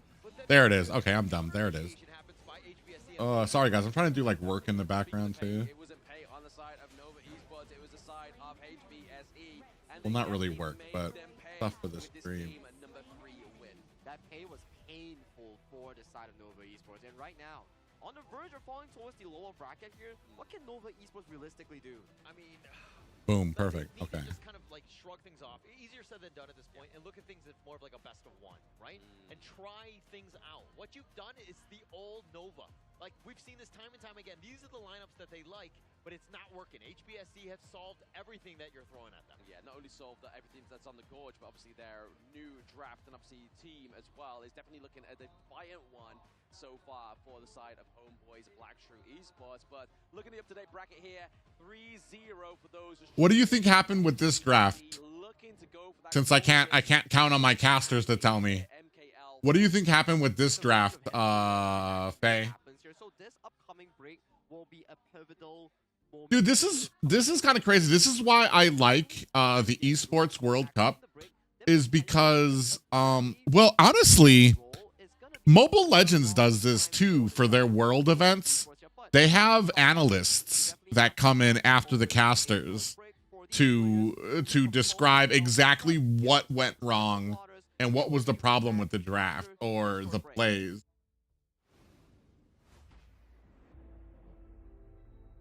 Random questions. Are your sound alerts not working? What sound alerts? Did you do something? I'm so sorry. The sub should be going off if you did that. Unless I hold on.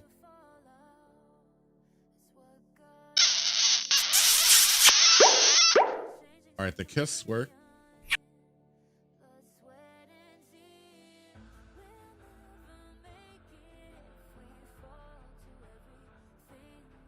Oh, so the problem is, Mia, songs got DMCA'd. So I have to create a custom AI song for you. Like Xena has a custom one, Booyaka has a custom one. I would need you to like hit me up with like your favorite genres.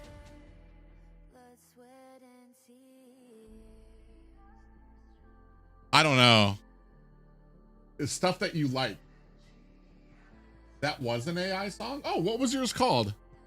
Hey, send me it again then. Send me it again. And I think I have yours labeled then. But I can definitely get yours back then if yours was an AI song.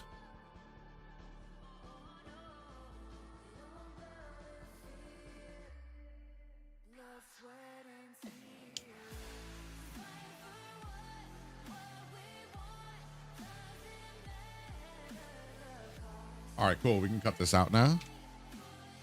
Shit.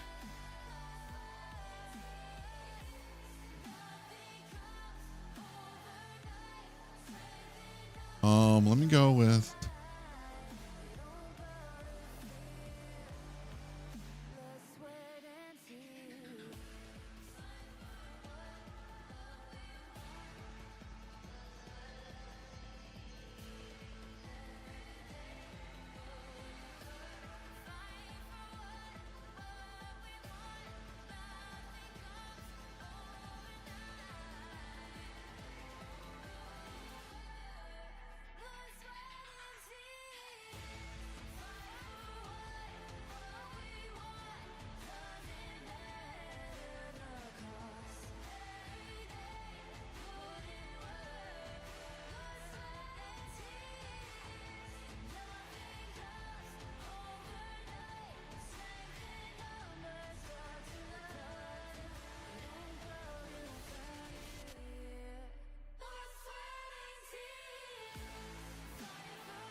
Can we do a 0.5 pixels? Oh, 0.5. 0.5 pixels.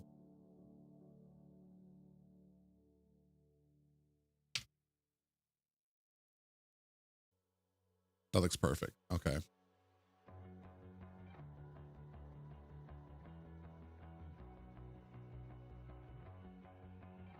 All right, while we're waiting, I can probably show you guys what I'm trying to do.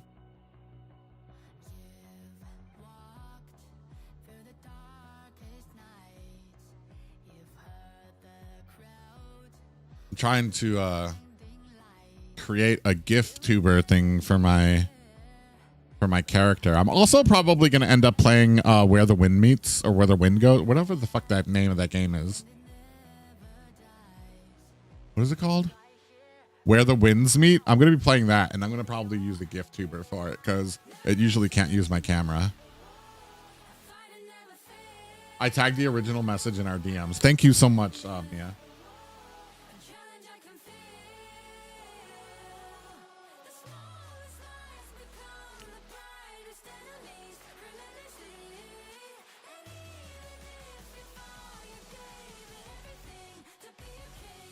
Actually, I could probably do that now.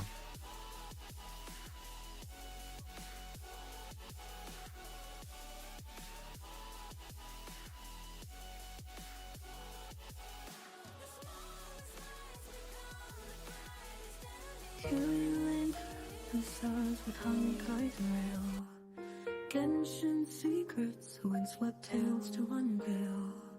Wuthering waves rock my screen and my dreams. Lost in worlds where You said the second, let me see if I have that. Sinking in time, crushing on the anime girl so fine. From screens in my heart, they make me feel in their digital worlds. Oh, I do have your song. Okay, hold on. Streaming lights, gaming into the night. Characters bold, in battles they fight. Yet it's the serene moments that I steal. What am I looking for? Wait, what are you on? Twitch. So we will use these. Each storyline, a passionate embrace. With every level, my heart races the chase. Isolated heartbeats, sinking in time, crushing on the anime girl so fine. From screams to my heart, they make me feel. Oh my God. Digital worlds, love so real. I'll tell you what. Let's dive back into the game, my dear. That is one nervous looking coach right now. He was looking nervous. All right, let me see how I do. My heart's forever in this pixelated world. What am I looking for? A second chorus, right? Oh no, I already have it. So just have to get your name. Control-C. Streaming lights, gaming into the night. Characters bold, in battles they fight. And it's the serene moments that I steal. With every quest, every heart I unseal. A gamer girl in a virtual space, finding my pulse in an animated trace. Each storyline, a passionate embrace. With every level, my heart races the chase.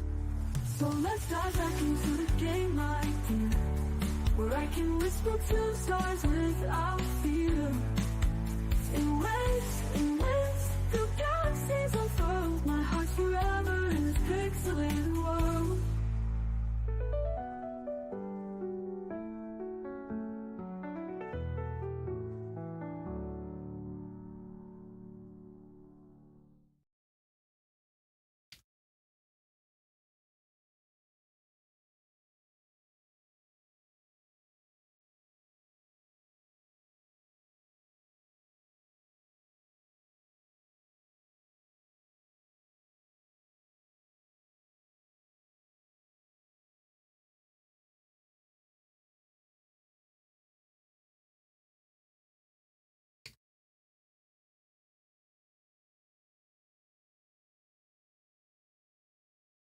Okay.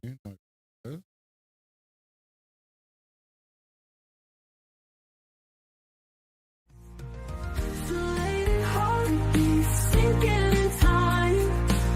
How loud is that?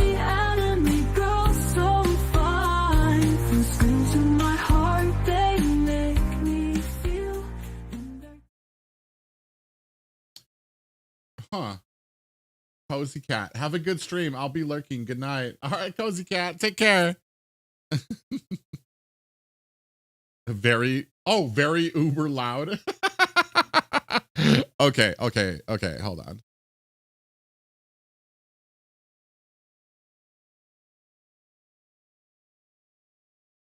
Wait, what did I set Xena's at? Let me see. We're going to submit.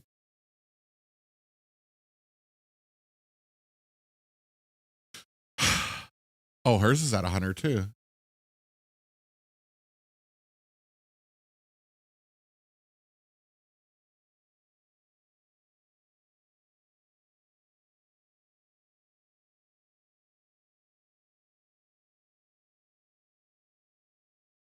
Her whispers echo like shadows at night. She's the addiction you can't fight. Eyes like storms, So that's where I need to be. her lips like wine. Once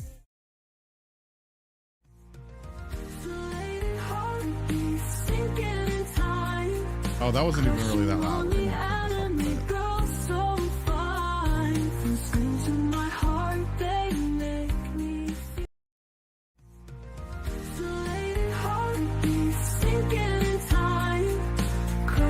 gonna turn that up just a bit. Let's go with 76.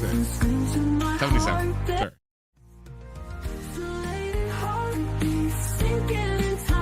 Play hers for a moment. Well, it's to, so that everybody knows. All right, that's fine.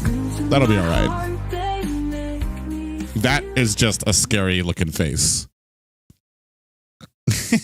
Dude, I swear, when I was at the convention with Xena, nothing scared me more. I was talking with Ritz about this too. She was like, those people that wear the big anime masks, that shit's fucking creepy. She's a little terrifying. 25% lower? Well, I don't have my music playing right now, so I don't know how overpowering that would be. Or we'll keep it at this for right now, and then we'll go and we'll adjust it later. Okay. Say something, Mia. It should work now, right?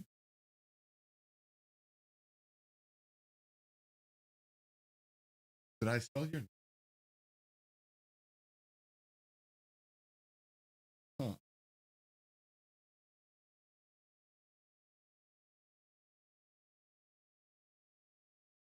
Hmm.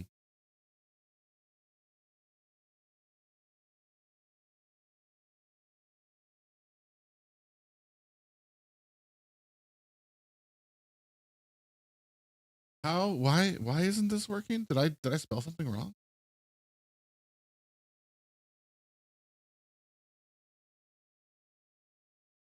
Oh, I'm not even fucking connected. I'm so stupid.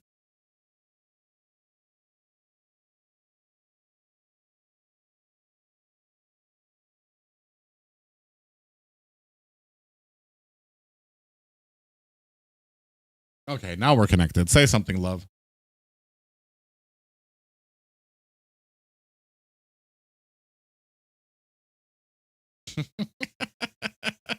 All these faces. I wonder if they can see out of those. Huh.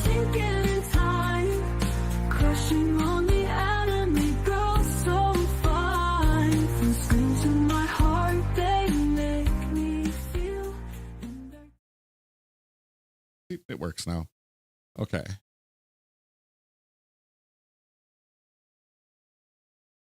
You actually allow the likes of the Athena to actually come in towards the draft, and you have to pick between your second Awesome. bet. Is it to lock away the Arlie or the Mai Shunui from the side of home? Yeah, I think losing to Athena would be one of the most demoralizing losses, so I think that you still ban that out and let them play a little bit more standard lineup. Yes, speaking of standard lineup, we've not seen a Diadem. I wonder how many of those are like paid dudes behind this, behind the masks, fucking sweating their asses off. Maybe Dolia comes through for the side of HBSE because they still can use it here. They haven't used that pick just yet. Yeah, these are the global ban pick pressures that really surmount on towards the shoulder of both players and coaches here, because in towards game 3 itself, 15 heroes are automatically banned away from the hero pool, which places you in a different state. Do you have the sufficient hero measures to play those games, or are you really pressured because of your low hero mastery? Yeah, and I don't worry too much. All right, what am I doing here? Oh, I was back in Photoshop. They have heroes. They should be very comfortable going into a longer series of Game 7. So not that big of a deal. But again, it comes back to just the counter drafting. It seems like HBSC have gotten the edge from the draft, which makes it difficult to out-execute. Yeah, exactly. Straight from the jump here is being HBSC from the word go of this series. And We're still waiting to get into the BP here, and now, there we go. The British man calls for it. We get it right now, and HBSE are going to be on the blue side, and Nova on the reactive red. Is this reaction going to be enough to take them further into this best of 7? It will be very much needed and required coming in from the Nova Esports side here. But Homeboys Black Shoe Esports, they want to end it right now. Oh, yeah. I mean, if you've been getting out-drafted the first 3 games, it's better to change things up, right? I think that be a little bit reactive. I mean, you don't need the prio picks because even when you do pick them, it doesn't seem like that's enough to really take it over the top and get that W. Seems like the trade-off between these top teams thus far is that they always have a reactive countermeasure when you are on the red side itself, which puts you into a comfortable situation. And talking about a Diadea that hasn't really been showing herself in the series itself, Homeboys Back Shoe Esports banning Tigress and also the Bomb Weaver away from the side of Nova. They ban out the Athena here potentially, or did they ban out the Orgrim? Because Athena. This is now going to be potential Orgrim pickup for the side of HBSC. Coming. Ugh, do they give over the Athena here? Okay, that's an interesting one. I mean, they're definitely thinking long-term. Jihong again, or even Muzan King, but they're giving it up. Here we go, the Athena. Wave the white flags, lads. Wave the white flags. No, we're joking. We're joking. How did they understand that the Athena was going to be getting picked up here? I wonder. I've seen Athena, the martyr suicide Athena strategy. What? What? Open up the Luna for the side of Nova here. I feel like this is a bit of a repeat of what I saw yesterday. I thought is Athena. The Athena and the Orgrim and formulate this double strong. Does Luna early counter to Athena really crumble somehow? the side of Luna's jungle. Oh, but no, they're looking to go for the Featherfoot Fade here potentially for the side of HBSC. They want to go and give the carry over to Muzan King, but they're sure as well Fade. as the Moonblade Luna coming through here. I mean, going into this one, like this Luna is going to be haunted throughout. See why he might not have the greatest of games. He's going to be constantly hounded. This Athena is going to be a problem. So they need to figure out a way to kind of deal with that. I mean, you do your damage, get the kill, and then kind of move on with your lives. It looks like other teams, when they struggle against the Athena, is that they don't have the burst and the proper time to get back and farm those lanes. And to really surmount this early game pressure on the side of CY, you can see the priority on the side of Muchi will be on towards that Magistrate here. At the very least, you get one winning lane to look to assist your jungle against the pesky Athena. Yeah, the Athena could be a real pesky nuisance here. We talked about cockroaches in the house of Nova Esports earlier, and now that Athena is definitely going to be the biggest, the mommy cockroach here, especially playing that Athena distractive strat. Yeah, the cockroaches are just too many at this point. There's an infestation.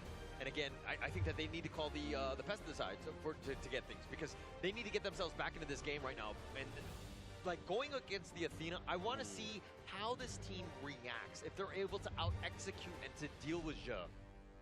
To out-execute and do it against Zhe, we really have to see how they formulate that early game here. So far, the bans are quite interesting. It's really CY protective. They are looking a lot on this Luna, this Moonblade to carry themselves in this game 4. Hence, you can see the Kongming and also the Daji and also the Arlie. All these 3 picks are prime counter against the Moonblade.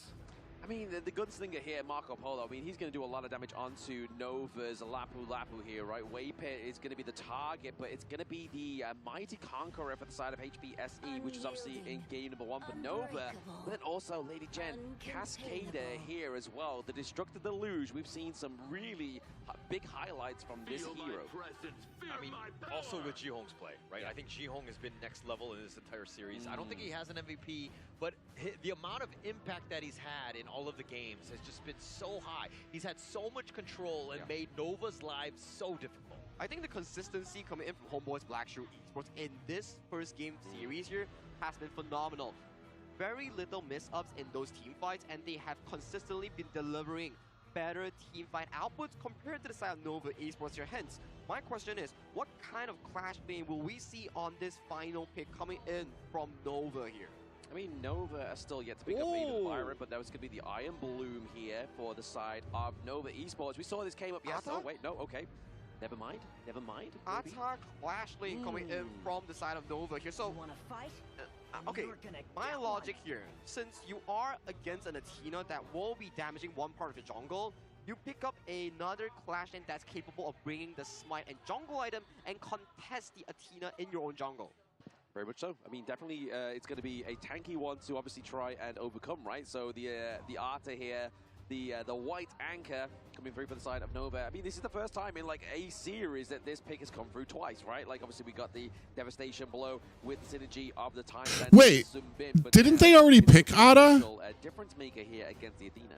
I mean, going into the team fights, I think the thought process... Am I dumb? Is Ada not been played 3 times? Right? Use that ghost ship to your advantage and to pick off people that are in your side. Ghost ship? And Ghost prioritize ship? that as much as possible. Sir? It'll be interesting to see because we don't see Ata too much from the Clash lane. Yep. I think this is the first debut white anchor pick that we're getting towards the Clash lane. And interesting enough, this rare pick has came out in this best of 7 twice already. Yeah, that's definitely once in a blue moon, right? That we have seen the Arthur pick come through here. But now it's time for Nova to pull out all the stops, right? They need to do something to get this dub onto the board. Yeah, they have to at this point. I mean, being down 0-3 and you're just going to lose a series 0-4, I think that they would be going out with a whimper. If anything, you want to roar back. I mean, take one game at a time. It's not going to be the easiest. We've seen this time and time again where HBSC have been able to figure them out. But just one game to get ourselves back into this series. But the thing is here as well, like the fact is that Schwan is on the Arthur. Like he's normally the carry player here for Nova Esports. Is this from the real switch up they want to do going into game number 4? I think it's a specific draft counter or countermeasure against the likes of the Athena roam. Potentially we might see the Ata bring up the jungle roam, the jungle item in towards the Clash lane to really counteract this Athena. Yeah, I always make the joke that I was like, hey, I mean, Nova Esports need to do better by trying things out, but I don't know if Ata is really the one we want to be trying out at this stage. Only time will tell, right? I mean, they may be able to get a point onto the board here with this one. It may be the case for the side of Nova Esports, but really, they're hoping for this this answer to be the one. Yep, a small technical pause will divide the game and also us casters in towards reality itself. We need to get the device checked in first, but talk to me. Who do you give the edge to in towards a draft in this game 4? I mean, we've seen Ja on this Athena just be an absolute menace, tear up the games, be those MVPs that you're looking for to just carry the team. I think that it's very difficult to go against from that. The data says that this is the team, this is the squad, this is their game. Exactly that. I mean, definitely going to be the reason why CY is not going to have a great game, right? Yeah. Like, he is always going to be in contention of that jungle. He's going to take the smite. He's going to smite away those camps. So his speed and his farm is not going to be the same standard as it was, like, if they weren't having the Athena and being on a Moonblade here as well, right? Like, that's a scary thought. If you have your Azure Golem stolen away from you and Azure is able to get out of your jungle, you're basically a minion. It's got to be frustrating for CY. This is the most disheartening thing is because it's like you rely on the jungler to do so much, especially early and mid when you're making rotations and just really take the fight to them. But CY has not gotten going, and then in a must-win situation, now CY is being targeted. It's got to be so frustrating for him. Well, diamonds are forged under pressure here. You need to be figuring out every single countermeasure and also maintain your composure in high-stakes games like that. That's why these two teams, they are considered the best of the best in the world currently. Best of the best so far, but I mean, like it's just G saying in that introduction video, right? Like last year wasn't as fun for these players to play, right? There was a clear disparity, but now the other regions are getting so close to the MKL region, and Blacklist have already proven that and look to prove it in the next series. But with this series, it could be either the maker or the breaker of Nova Esports. Yeah, and Joshi said that because he's winning a lot more. It's much easier. It's way more fun when you're winning. Obviously, very difficult when you're on the losing side. But Nova Esports, I mean, you're seeing the demeanor of the players right now. Yeah. Obviously, calm, cool, collected as on both sides. Nobody's kind of like hyping it or anything like that. But it's still a situation where now you got to be resilient. You're here for the long game. The long game will start if they can win this game for itself. If they lose this, there's no long series per se. It's only towards the lower bracket where you have to climb step by step back to the grand finals here. But for them right now, being able to come up with a countermeasure here, we're not sure whether it will work out, but for us to really view, and if it does work out, potentially it might be a counteractive measure that is perfect for other teams looking against the Athena. Yeah, I mean, it could be a lesson indeed, right? It could be a very valuable lesson, and definitely those that are still in this competition, like APG, Blacklist, they could be looking at this series and be like, okay, if we play against Homeboys, Black Shrew Esports next time, this could be the answer. Yeah, I wonder if this is the way for the global scene. Everyone is just like, we'll pretend to bait out Nova. We'll go down 0-3, and then we'll let them pick the Athena strat, and then Nova Esports on the grand scale end up pulling the victory off, and then go for the reverse sweep, and then now everyone has figured out HBSC's Athena strat. Calm down here, Holler. That is a I'm long, a script writer. That is a long script and a long road ahead here for the side of Nova Esports. If they really want to look for a reverse sweep, the first thing to do is to win this game against Zeus Athena Rome. That has one of the best performances so far in this tournament.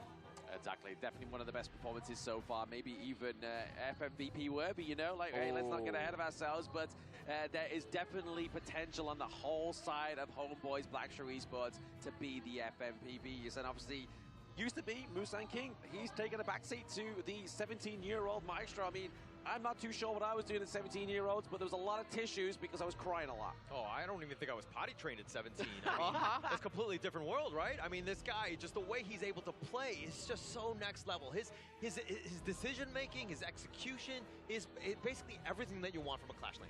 Yep, this was the Guiyu that we wanted to see back in the Blacklist International versus Homeboys BSE series just a few days ago here. But it's glad that we see the recovery of his form coming in towards a series that's so important today, because you play this series, you can win and go back home and rest instead of your opponents who has to play that lower bracket finals.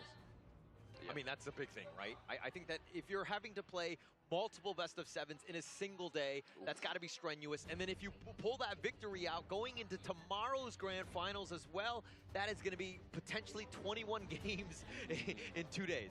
I mean, the scary thing is as well, is if you're playing 14 games maximum when you are the losing team of the upper bracket. Like, you have the momentum going. If you're in the lower bracket, you are the winner going forward. Yes, you're showing your best strats, but still, you have the positive momentum going forward. Whereas if you drop from the upper bracket down to the lower bracket, it's not the same kind of gravy. It doesn't hit the same. Yeah, for sure. And it's a double-edged sword, right? Where Blam mentioned that, yes, you play now, you go down It's all right, rest, Mia. but you get to rest in a very sad mood because you just lost at 0-4, or you just lost a long series, and then this exact examination from the side of Homeboys Black Shrew Esports, they already give you the answers for the other teams that, hey, if you go down to the lower bracket and fight Nova, this is exactly what you need to do. I mean, it's looking that way. So I think that you need to just mentally be prepared for whatever situation happens here. Obviously, you want to be coming back, looking for that reverse sweep, put the pressure on. But if that's not able to go in, you kind of just need to forget about it, right? HBSE could be a problem for another day. You got to figure out what these next two teams are bringing. Well, for the at very least in this game itself, these two teams, they are bringing into an equilibrium of two things here. One, they're playing towards Athena Rome into the Luna here. One of the better matchups, I would say, because Luna, not the best heroes to be counteracting against these resources here. She's not strong level 1 to level 3. She only gets online level 4. Hence, we see the proposed strat coming in for Side Nova will be the Ata White Anchor, potentially bringing the Smite. Yeah, but the Ata was one thing, and that's the last pick. But why would you pick the Luna into the Athena? Because it was done right away in that first visit of the draft. I feel like this question is really down towards Nova playing towards their comfort, and then also utilizing the Shi as a utility mage to give back the missed out farm towards the Luna itself. So when they pull the game towards the mid-game scenario, the Athena value will succumb to a lower priority here. But we will be finished up with our technical pause here. This will be Game 4 of Homeboys Black Shrew Esports at the verge of winning the series 3-0 already against Nova Esports, finding signs of life back towards this series. Oh yeah, and we're getting Lapu with the Smite here as well. Obviously looking for that double contestation of the Smite. So hey, maybe that's the one way you come over the Athena, right? Like, hey, if they're smiting your camps, I'm going to smite yours too, because if you can smite, I can smite better. You need something to compete with that, right? It especially comes back to those the big neutrals and all that. But going into Game 4, elimination game, right? I mean, not elimination game, just a ticket to the lower bracket, and of course the grand finals going into this one. But again, I think that you need to look at it like an elimination game. Oh, absolutely. If you are Nova, you want to be playing like your hearts are on your sleeves right now, because this is potentially match point for Homeboys Black Shrew Esports as they looking to be dominant into this one. But KIC actually been put under a lot of pressure here. Maybe it's the 1v1 matchup against the Mighty Conqueror, right? You go for the White Anchor against the Conqueror. That's going to be an interesting matchup. We have not seen the Fatih Ata matchup. Let me be completely frank, because the Ata in the Clash lane is definitely a rarity in that. But I think that it's more of like the mid to late game. When those team fights are happening, how much impact these ghost ships are going to have. Yeah, but I mean, the Athena here with the smites already taken a lot of the camps away from the side of Nova Esports onto the red side, right? Like, they're just trying to go for the Spike Tail Beast here, just trying to get a lot of those resources through, but he may get lost in a bit of a hard place here between a place of a hard rock and a stone is going to be sure, but he gets out alive. He gets out alive, and that's the biggest thing. But I like the fact that Nova Esports are like, okay, we got to stop chasing. We got to get back into our lane, because most people get that tunnel vision and they just focus on Jay the entire time. It's like, oh, we get we get 10 kills on him, but then the outside lanes we have not been farming, and you get completely, you know, decimated there. Yeah, I mean, the scary thing is as well, right? Obviously, we've got double smite onto the side of HBSE, but we also have the hard and Jade Steel, right? Like, that's basically having 3 smites to 2. So I feel like Nova was forced to take the smite here rather than the flash, which has been a great engage mechanic here for the side of the Lapu Lapu. I mean, the biggest thing here is making sure that CY gets first blood. They will secure it for him. Jay will be hunting him around, but like, CY is the guy that's going to be mostly affected by this shit. Oh, absolutely. I mean, there's no point hiking the first blood onto Zerg, right? Like that's going to be just the case in point here, and the whole point of the Athena strat coming through here is that he's going to be dying quite a lot, and there's no need to get hyped about that one, because they're just going to get one member onto the side of Nova Fat, and then if they get the takedown, that's going to be a prize pick. Yeah, and you're seeing just the impact that he's got already. Yeah, he's died twice already, but you saw the bottom T1 was completely open. Fuchi was like helping deal with Jay.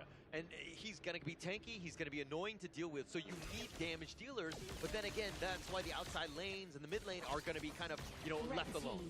Yeah, exactly. There again, we're getting the killing spree onto the side of CY, so if we get a shutdown of CY before the Tyrant, that's going to be a big boost of gold over to the side of HBSE, but then also the Tyrant takedown will be a little bit easier. Obviously, they will have to still contest with Waypit with the smite on the Lapu Lapu. And another thing that they're doing very smartly, that is by Nova Esports, is that they're not starting any sort of the Golem, the Crimson Golem, until Jay is killed, right? And then you know that it's kind of free. He doesn't have that smite. He doesn't have the smite, and there we go. Obviously, just another kill going over to the side of Nova. It's 4-0 at this moment in time, but that gold is going to kind of diminish the more you kill the Athena as well, right? Like, it's going to go less and less and less. Yeah, less, and you're not going to do as much damage. So, I mean, he's not going to have as much gold that you're taking off when you get those kills. Correct. So it's going to be less of an impact, but he will be able to smite things away. And look, it takes a village to deal with this Athena stretch. It's like a whole 4-man job here, and that's not what you want to be doing, right? You're taking resources from a lane, yes. Muchi's having a good lane in that bottom side of the map, right? Look at that T1. It's definitely taking a beating here, and BB is looking to be a Marco Polo that's going to be very absent from his lane going into that mid stage, right? Once he gets that itemization of the Sparkforge dagger being built just right there, as well as the Doomsday, he's going to be up and across this gorge taking T1s. Yeah, HBSC, if they know what they're going to be doing, obviously they play the Athena strat quite well, but they need to be aggressive in the lanes. You want to be pushing, have the minion waves crashing into the towers as much as possible, so that Nova are punished when they try to rotate and deal with Zhe. Yeah, exactly that. You saw there, right? Obviously, Zhe was able to get that Azure Golem away from them slightly for a brief moment of time. They weren't able to get the Tyrant here, but obviously first Tyrant finally for the side of Nova Esports is going to be in this game number 5. Shifted ever so slightly, about 200 gold right now in favor of Nova Esports. So they've done a good job, and now they're being aggressive. And you're using that Luna for that extra mobility. Yep, CY does steal away that Azure Golem ever so slightly, but it's that Ardent Jade Steel not going to come out in time. Takes a big of a beating, loses a lot of health, but now it's going to be Athena. Maybe here Azure gets the kill off as well, but not quite. Yeah. Dude, I'm not gonna lie. Every single time I don't understand how this Athena strategy works, because I've tried it and I just get creamed. Not what you want to be at if you are in game number 4 between Nova Esports and HBSE, right? Like that, you are contesting with 2 smites, with the Hard and Jade Steel, but still managing to outsmite them is a good call. Yeah, if you're able to do it. But, I mean, he's just going to be annoying in other ways, and he's looking to smite here, competing, contesting, forcing out CY to use the smite. Also to use a smite, but it's going to be the Overlord going up the side of HBSE. So they haven't come out empty-handed here with this first wave of the jungle neutral objectives, but Training T1 for bot Red side, the team top side of the map has here destroyed is going to be a tower. YU. Looking to put that pressure onto Schwan. Yeah, Nova doing such a good job of just Blue kind of team weathering the has storm, destroyed right? They've a seen the tower. Athena Oh, strat. They know that HBSC are going to be bringing it, and this is how they're looking to deal with it. And so if you're like, again, Blacklist or APG that are watching this game, this is the kind of style that you need to deal with this potential HBSC monster. Oh, Wendy's got to be careful here. The Silk Inch Beauty has to be careful, but even more so is going to Jesus. the backline uses the ornament, able to get the damage off. Oh, just about, but now sure comes in, forces out the flash of Wendy, but still saving grace. Oh my gosh, Wendy just saving the flash for that one, and now he's going to get dove under on this point. Wendy, what is he doing? He's trying to get the ultimate off, trying to get that last little bit of damage. Can he get that? Oh! Okay, so Wendy's bot side, top side of the map as well. Okay, Wendy there, I felt like he should have kept running instead of just stopping. I know Joe definitely has the dashes, but you got to make him work for it a little bit and just can't. Are you okay? Yeah, I'm just watching. I'm focusing on this thing I'm trying to do Yeah, first kill going over for there the as well. stream. I mean, look at the itemization being built here. I mean, definitely keeping pace, even though they have been put under a lot of pressure. It's CY obviously has already about the two full items being built, which is the Augur's Ward as well as the Insatiable Tome as well. But got to be careful here. Schwan doesn't want to get caught out, especially with BB with that true damage. Yeah, with that damage. And now you're seeing just the power of Zhe even more with a vision. Yeah. And Musan King was looking to go. Yep, he's looking to dance around. CY gets a dunk onto Zahang as well before he can even drop the Destructive Deluge here. But down goes Zhe as well. So double kill going up to CY. Looking to amass a lot of gold here. Not yet being shut down, which is still a good call here for the side of Nova. Yeah, Nova Esports, on the other hand, they understand where Zhe is looking to go, right? He's going for Wendy every single time because Wendy needs to stay alive, potentially controlling Musan King, VV, stopping those, Fever Barrages, all of that goodness, right? So he needs to stay alive. He does need to stay alive. Obviously, he does use the cleanse for now, but he gets the mark off the trade, the shutdown as well. So now you can see it. HBSE take a slight gold lead. Now they shut down the prize pony, but CY being taken down here. It's now meaning that the damage is not going to come from elsewhere other than Mucci getting the takedown onto Zhe. But look at Wendy. He is so low. So low. He has to walk. He can't just recall from there because he knows that Zhe might be coming back from the grave. So it's a slow walk in that sense, but getting a couple kills, VV and Zhe both down for the count, which is going to be huge for Nova Esports. But if we're talking net worth, HBSC are still making this strat work as they had the lead. They do. They are obviously definitely putting a little bit of a halter to this Athena's just monstrableness I've never seen up throughout the most of the game. But obviously we saw there to try and go for the bit of a steal of that Tyrant there. Still not the Shadow Tyrant, still not 10 minutes. But that Hardened Jade Steel is going to be that lifeline inside of HBSE. Yeah, and CY actually with a slight net worth lead over Musan King, understanding just how to out-farm right now, which is going to be key because all eyes will be on him as Musan King. Yeah, Musan King tries to go in here as well. CY now has the help of his teammates. Wendy actually gets the flash and actually gets the Silk Imprint onto Zhe, which is not the target he was looking for. He was looking for the king himself. Yeah, he was trying to go for him, but Bro's got no too agile. He gets on out of this. I mean, this fade is gonna be a problem come mid-game, especially when it's so close and you're fighting for those big neutrals later. The problem is, I think here for the side of HBSC is Mucci actually playing a very good macro game. Okay, trying to use that pull into the lane there, but now CY gets a dunk on the two, but Zhang actually gets the Destructive Deluge off, but it's not going to do enough damage. Backline access there for YU. He gets to take that on the way pit. Wendy as well. They're looking for a little bit more, but Mucci is being kept in a very good place. Cleans up Musan King. Maybe this is the opening for Nova. Yeah, absolutely huge for Mucci. I mean, the fact that he was able to just understand that Musan King was hitting that back line, Wendy looking to go down as well as Wave Pit on that one. But him just being like, okay, I need to focus him down, taking down that damage as much as possible. And now Nova with a sizable 1.5k net worth. Yeah, still, again, pretty decent for the time that we're in. We're about a 10-minute mark now without Shadow, Tyrant, and Overlords come through here as well. Start to see Mucci try and make a good sure start here as well. But we do have, obviously, the Athena coming through here. does have the smite. They've got to be careful. Do they get the steal here? It doesn't look like it's going to be quite a potential because that Silk imprint is going to delete YU here. The ghost ship comes through, tries to separate Shep from the rest of the team, but maybe this is going to be a bit of a split push here for the side of HBSC. They're looking for that juicy mini wave top side of the map. 10 minutes and 30 seconds into this game, Nova Esports weathered this Athena strat storm, right? Yeah. They've actually turned the lead into their favor. If there's any other team that's looking, how do we stop HBSC's Athena strat? This is textbook. Yeah, oh, there is a Fever Barrage. It's going to be enough to get down Muchi. Oh, there it is. The Silk imprint is going to stop Musan King in his tracks.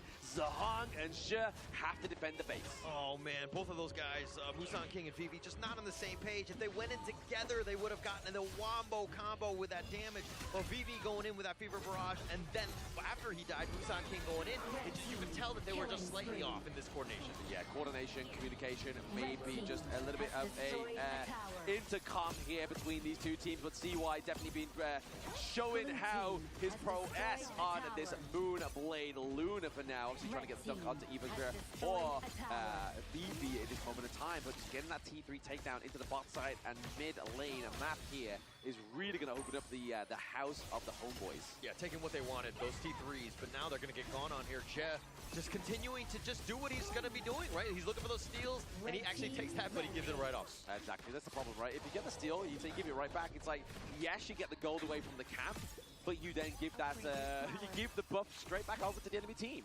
Yeah, and this is kind of where that Athena strat really starts to crumble a bit.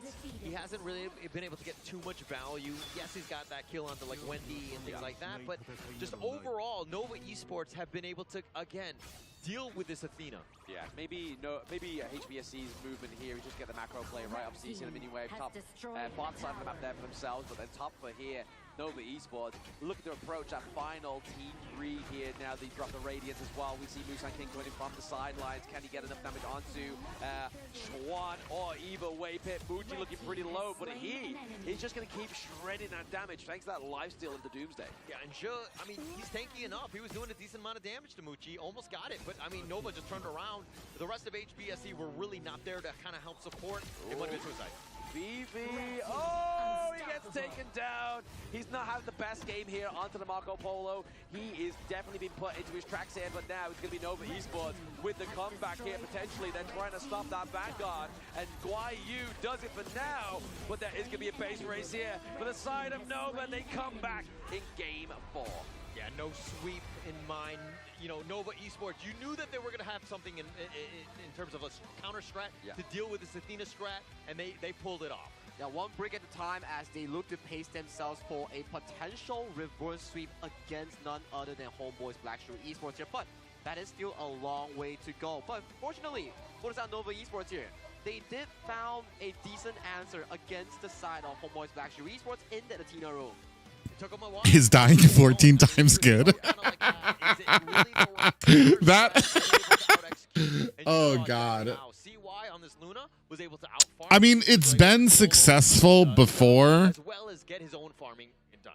I think the counter I don't even it's crazy. This has worked for them literally with every other team that they have played.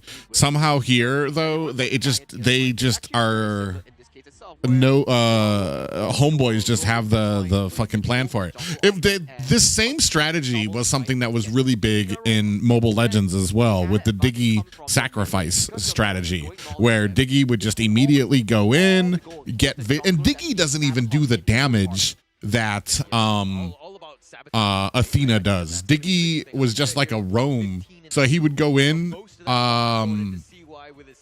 just get the vision and die, and then run around, keep on getting vision and stuff like that. And it was actually pretty mildly successful. But I can't even tell you how this is. It's just, man. Like, you see that she's got the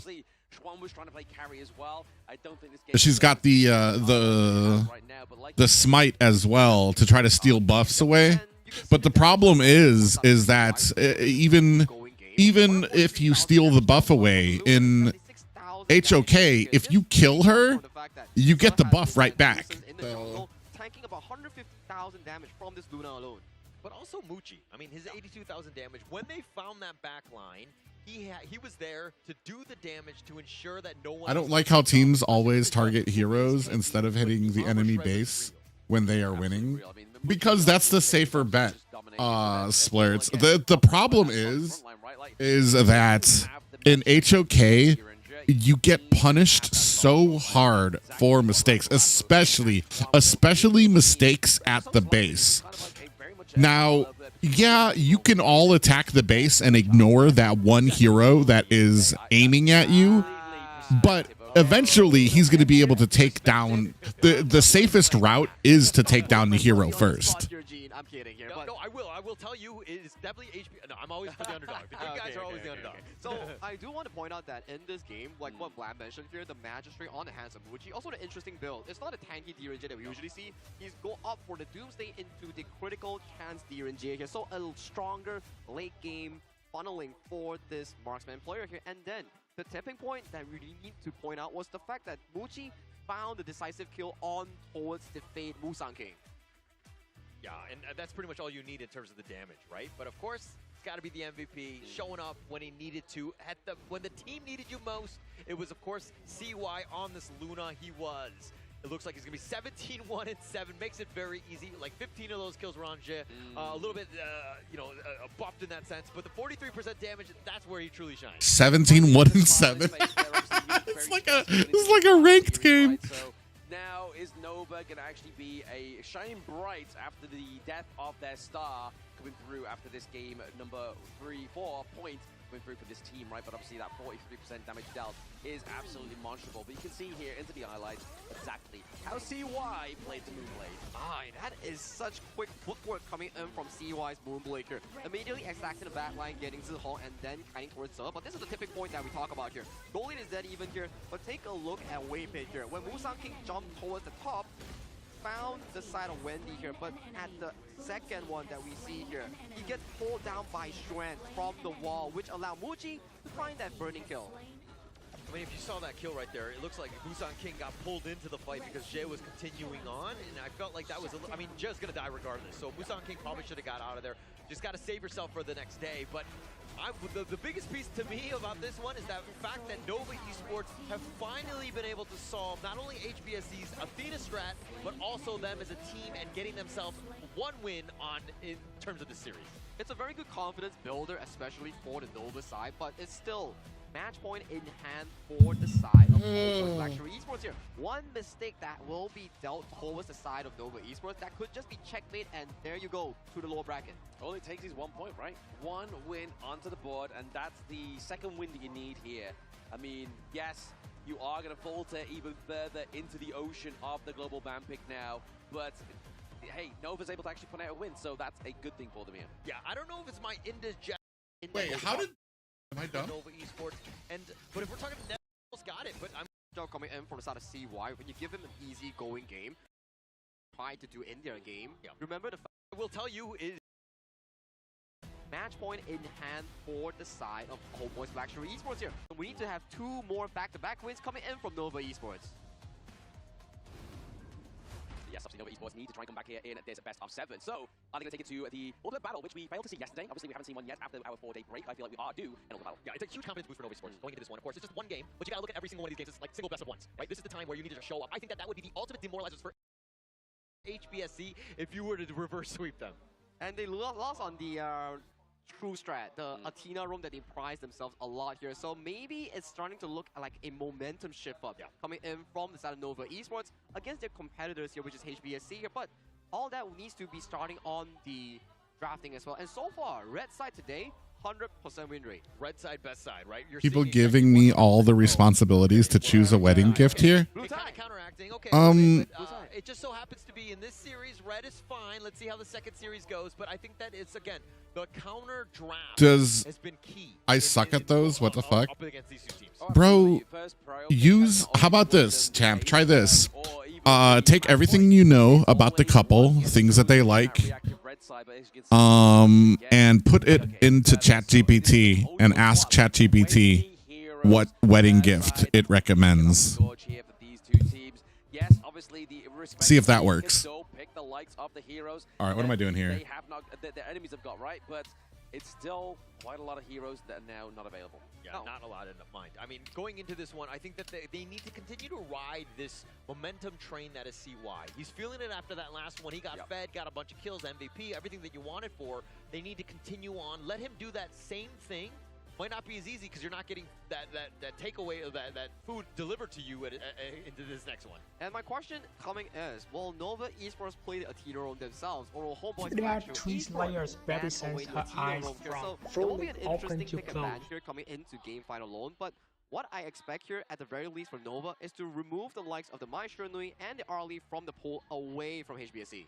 Yeah. But not only that as well, obviously Orgren for both of these two teams has not come out yet. Obviously it was something that we were really kind of like hinting to in that last draft, but then they decided to go for the Featherfoot, the Fade, and obviously wasn't quite as fruitful as they really wanted to. I feel like if they did lock in the Orgren here for the side of HBSE, we would not be seeing this point go over to the side of Nova. That could potentially be the case because, or for the side of HBSC, they are trying to reel in whatever draft that is available for Nova in game number 4 and do the decisive quick blow in game 5 itself. Because look at the draft here. Every single one of the drafts coming in from Nova has been super duper expensive. Very expensive indeed. I mean, at some point, Nova is definitely going to be looking for that Ogren. I think that is going to be one of CY's special. So at the same time, HBSC are going to be understanding how to counter that one. But we haven't really seen how that one's going to play out just yet.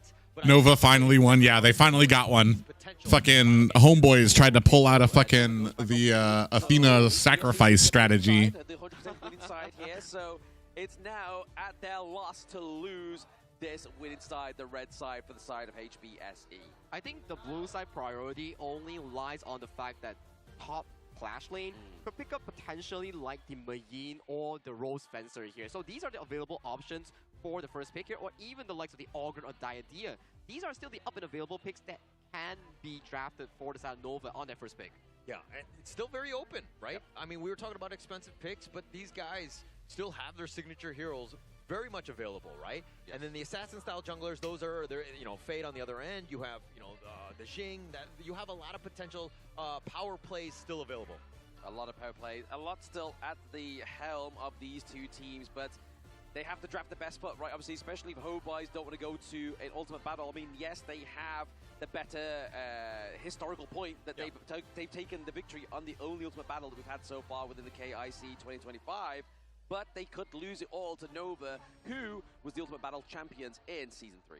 Ah, that's a very good storyline that you brought up here, Blam. So for Nova to actually pace themselves into that Ultimate Battle, it won't be easy because there is still 2 more games on towards the hands here that they really need to bring up to that Ultimate Battle here. And these 2 games, every single one of them comes with a lot of pressure. One mistake, one misplay will put you directly into a 1-4 finish. And you saw in that last game, just like Nova made the least amount of mistakes, and they came out with the victors, right? So, I mean, hopefully they can kind of continue on that with that momentum, because that was a great win for them. They, again, it's been so far from when they last were able to beat HBSC, and just taking it to them, that's got to be a great confidence boost. And the only way they can take it to them, first off, is in the BP here, where obviously the game of 4D chess between Nova and Homeboys, Black Shrew Esports, come into play. Yep, with Nova Esports going on towards the blue side here, they will definitely have to use up some of the bans on towards priority picks, like the Arlie, like the Mai Shiranui, for example. Here, these 2 probably won't see the daylight in this series itself. Here, on the side of Homeboys, Black Shrew Esports here, the Tigers, and potentially another strong pick here. I would say that you will put more focus on towards the side of CY after such a fantastic game. Maybe consider banning out the Ogren. Or maybe you're just banning out the Athena again, right? Obviously, don't give it over to Nova. Yeah, one thing to take note of, I mean, the fact that Nova, I mean, HBSC playing that Athena, now you don't have to worry so much about it, right? I mean, they were previously banning it. It's completely wide open right now, and they're going to feel a little bit better. They can do more standard bans.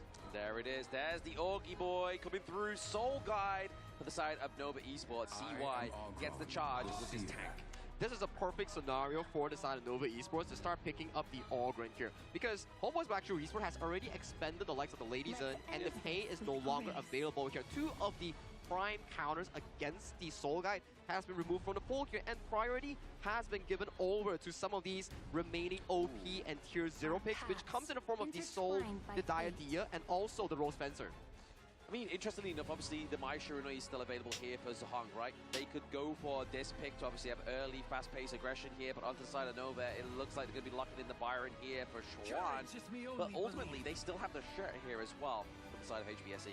Sure is always a very good pick when you want to play the strong and aggressive mid lane 3v3, but I'm liking this from Nova Esports here. This Da Qiao is still serving as a flex pick coming in for both Wendy and also the side of Waypit here, the double W's as you quote here. So this 3 picks is already very consistent in that early to mid-game marker. Yeah, I really like this wrinkle from the Da Qiao, right? Because the Ogren will sometimes get caught out, even though he has that path of passing. But now you can see him fade him on back to safety. Again, just another level, because you know that HBSC are going to be looking for ways to control this CY Ogren. Looking to control him is definitely going to be the name of the game, right? Or will they outpace him into the jungle? This is the best of 7. Musang King is another one of his cuddly favorite heroes here coming through for the side of home boys of Black Shirt Esports, but banning out the Marco Polo, which is obviously a direct counter to the Monkey dealing that true damage, really shredding his fur. And the marksman pool is trying to get diminished coming in from both sides here. So it will be very interesting to see, will they expand the Flowborn marksman on either side, which removes the Flowborn tank in towards the pool later on. I mean, going into this one, there's still, I mean, the Kong Min being banned out, just to get rid of some of that burst. But this Menki's going to be a problem, right? He's going to be that tanky frontliner. I mean, it kind of to deal with the Ogren in that terms of that standoff that's going to be potentially there. But again, the Lady Soon here looking to kind of deal with this tanky Ogren. Yeah, exactly. Using that frag grenade to be able to do a lot of damage on. It's kind of funny because I was about to say, at this point, we're going to start seeing the more unique picks. But it feels like they started with the unique picks, and now we're getting down to the more basic picks. Fucking Menki, Ogren, fucking Da Qiao, Consort Yu, Zia, Charlotte. Like, these are all basic picks that like you almost see in every single ranked game. That could potentially put Nova in a much more comfortable position. If they make it to 3-3, I think that's when we're gonna see some fucking some crazy stupid picks. But if Gucci is able to survive this, I feel like Nova wins if if they manage to tie the series. Yeah, and I mean, it really kind of revolves around Waypit's play, right? That Zia Fate, how many people is he able to save? Is Zia, who's very static, right? Not mobile at all. I mean, Wendy might have a tough time, but now that he's kind of has that get out of jail free card, you might have some options here. Yeah, the Lantern Lights obviously being the Chow here as well. And then obviously we have the Smith and Blade. Gun and Mo coming through here for the side of HBSE. And we love a good Gun and Mo play. And definitely onto a player like Zahong, where he's going to be wanting to lead the charge and be the carry here as well, right? Like, you're going to see those big, crucial setups from Guayu on the Charlotte here, and then also the Dream Roams from Monkey also. It's going to enable such great setup for those couple blades. Yeah, it's a very strong triple core lineup here coming in for the side of Homeboys Black Shirt Esports, but it comes with a cost that it is very late game centric here. If they there is no way against the Ogren early game invade, you put in the information about what they like, and ChatGPT told you not to go. Nova's lineup with a Ogren, Gia, you know what I mean? Like, I mean, Council, you were to agree. Like, it seems like they're kind of set in that late game. I feel That's like just not how ChatGPT ChatGPT communicates, unless you gave ChatGPT that as an option. Occasionally isn't able to tank those full freshly forged stack on towards him, and then you have the clash laners here. Byron gets outscaled by the Rose Fencer Charlotte here, so it's really down to a 50-50 how they. I would be brain dead by the end and start making mistakes. Well, it's not even just that. It's also the fact that they can't use the same character twice. So, like, you're going down to, like, your 7th best hero in that lane. So, like, these dudes are, like, down to, like, they're maximizing their hero pool.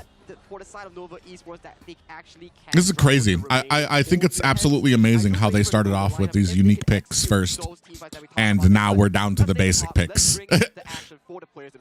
Exactly that. I mean, the fence has to be sat on, right? It used to be me, now it's Soggy, but now it's up to HBSE if they are going to be the ones to basically demolish this fence that we are sitting on to prove us wrong in this game number 5. I feel like we need to put a little barbed wire on this fence, right? It seems like too many guys are getting a little comfortable on it. You don't want to be there the entire series. I can sit on barbed wire, don't you worry, I'll find a way. I'll get a cushion somewhere. Cushion for the pushing. But now, here we are getting into obviously this game number 5 here between these two teams. A lot of pressure in top side of the map here, obviously rotation-wise. They're looking to just kind of funnel in every little bit of help onto VB on this cannon belt. Yeah, for me, it's about this early game, right? Is Nova's CY going to get that farm to be really just kind of take himself to the next level? Because there's going to hit a tipping point where he's going to be so tanky and tough to deal with. Plus, he's going to be powered up by Wendy, and then he has that, you know, Dachau Seal Fate to get on out. So he could be a potential problem in that mid game. Oh, absolutely. I feel like maybe the Sea of Fate's going to be there to save the Schwan on the Byron, right? Like, he's going to go in, use a Sword Mace, get the knock up, and then if he gets 2 damage, it's going to be a hard task to damage him anyway, but obviously a lot of true damage coming from, obviously, the Frag Grenade as well as, obviously, the couple blades from Zahong. He can get sent back to base and then just reconvene. And for me, this Nova lineup, I mean, aside from the Gia Wendy, which is not his stock standard, but the CY Augurin, Chuan on his Byron, these are the tried and true. If they're going to have a chance in this series and this game, those are the guys that are going to be making the play. You definitely look at those 2 players to try and spearhead through another point here for Nova Esports, because if they don't, the House of Nova falls and crumbles into the lower brackets, but just seeing a bit of a fight and tip-attack into the mid lane here, just trying to get that priority of the minion wave. Nova need to do a better job of, again, understanding that your win condition revolves around CY. Get him as much farm as possible. YU not having a great little time there. A bit of a tip for tap, but more of a scratch battle scar. YU running away from the pit. Yeah, it needs to run away in this one because, like, he will just be all in the bottom lane, and they did a bit of a lane swap to kind of give a potentially VV a bit of an advantage in that top lane with that range advantage because you're going up. Ooh, so close. These Leaping Koi Tides, man, they are literally denying access into Nova's Moochie's range. And look at how Schwan, right? He's got that force field suppression, been zoned away, and this is the lane matchup that VV's looking for, right? You have that pace, the range, obviously he's gonna outscale the Byron melee. I mean, the thing is here as well, obviously the Rose Fence and the Charlotte, obviously you have the dash, but dashing into an Oak Ball is not where you want to be going, right? Yeah, for sure. And in the same way, you just don't want to lose. No. I think Charlotte is more, again, the mid to late game. He just needs to get there. He just needs to not make or protect that tower as much as possible. Yeah, exactly. Definitely a team fight setup here is going to be the Charlotte, but Guayu taking a lot of damage. There's the Eye of the Whirlpool come through, and First Blood goes over to Nova Esports. I mean, they set the Whirlpool. Those guys showed up a little bit late, but they were there in to high-five them, ensuring that they got that at least one because, Nova Esports, nice rotation there. Yeah, chucking those couple blades, but now he's getting chucked back to the Shadow Realm. CY picking up another kill. Yeah, picking up a great rotation and a huge win. 2-level advantage over Musan King, and now they're putting the pressure on the bottom T1. It's not even 4 minutes. It's not even 4 minutes, but Schwan not having the great time. Top side of the map, it's going to be VB getting that kill. Looking to trade that T1 as well. Actually saved by Musan King down to the bottom side of the map and saved by the Bell because there's no minions. Yeah, HBSC must have done something like that. I mean, you have to force the issue, especially since the bottom lane was looking very rough. But now in the jungle... Yeah, speaking of forcing issues, it's going to be the force of that Azure Golem. It is going to be BSE that is able to get that one for themselves, though. It means that Tyrant is going to fall because it's just so fast. The damage from CY on this Augurin. Oh! Steal away. I mean, easily done by HBSC right there. I mean, those free forage plays from Jihong ensuring that they have both of the blues on that side. That was precise. That was like quick scope, no scope 360 there by the side of Zahong. He gets the Azure Golem. Taking that away from CY is going to be at a detriment, especially the amount of mana this guy zaps away in a team fight. Yeah, I mean, CY was spotted in the bottom, more or less, so it's one of those things where it's like, okay, we have a little bit of a time to kind of take that out. HBSC with a nice rotation. It's the little wins, and now they have a 600 gold because of it. They do indeed, but it's going to be the other Whirlpool that's looking to put pressure on that T1 down to the bottom side of the map. We have Zahong here waiting in the wind, but that's the path to pass it. It's really going to create a way out of those couple blades, but top side of the map, the pressure has been surmounted here onto the side of Nova Esports. So the Whirlpool is like good and bad, right? I mean, yeah, you've got everybody there in a hurry, but the way that HBSC just disengaged, they're like, okay, we don't need a fight.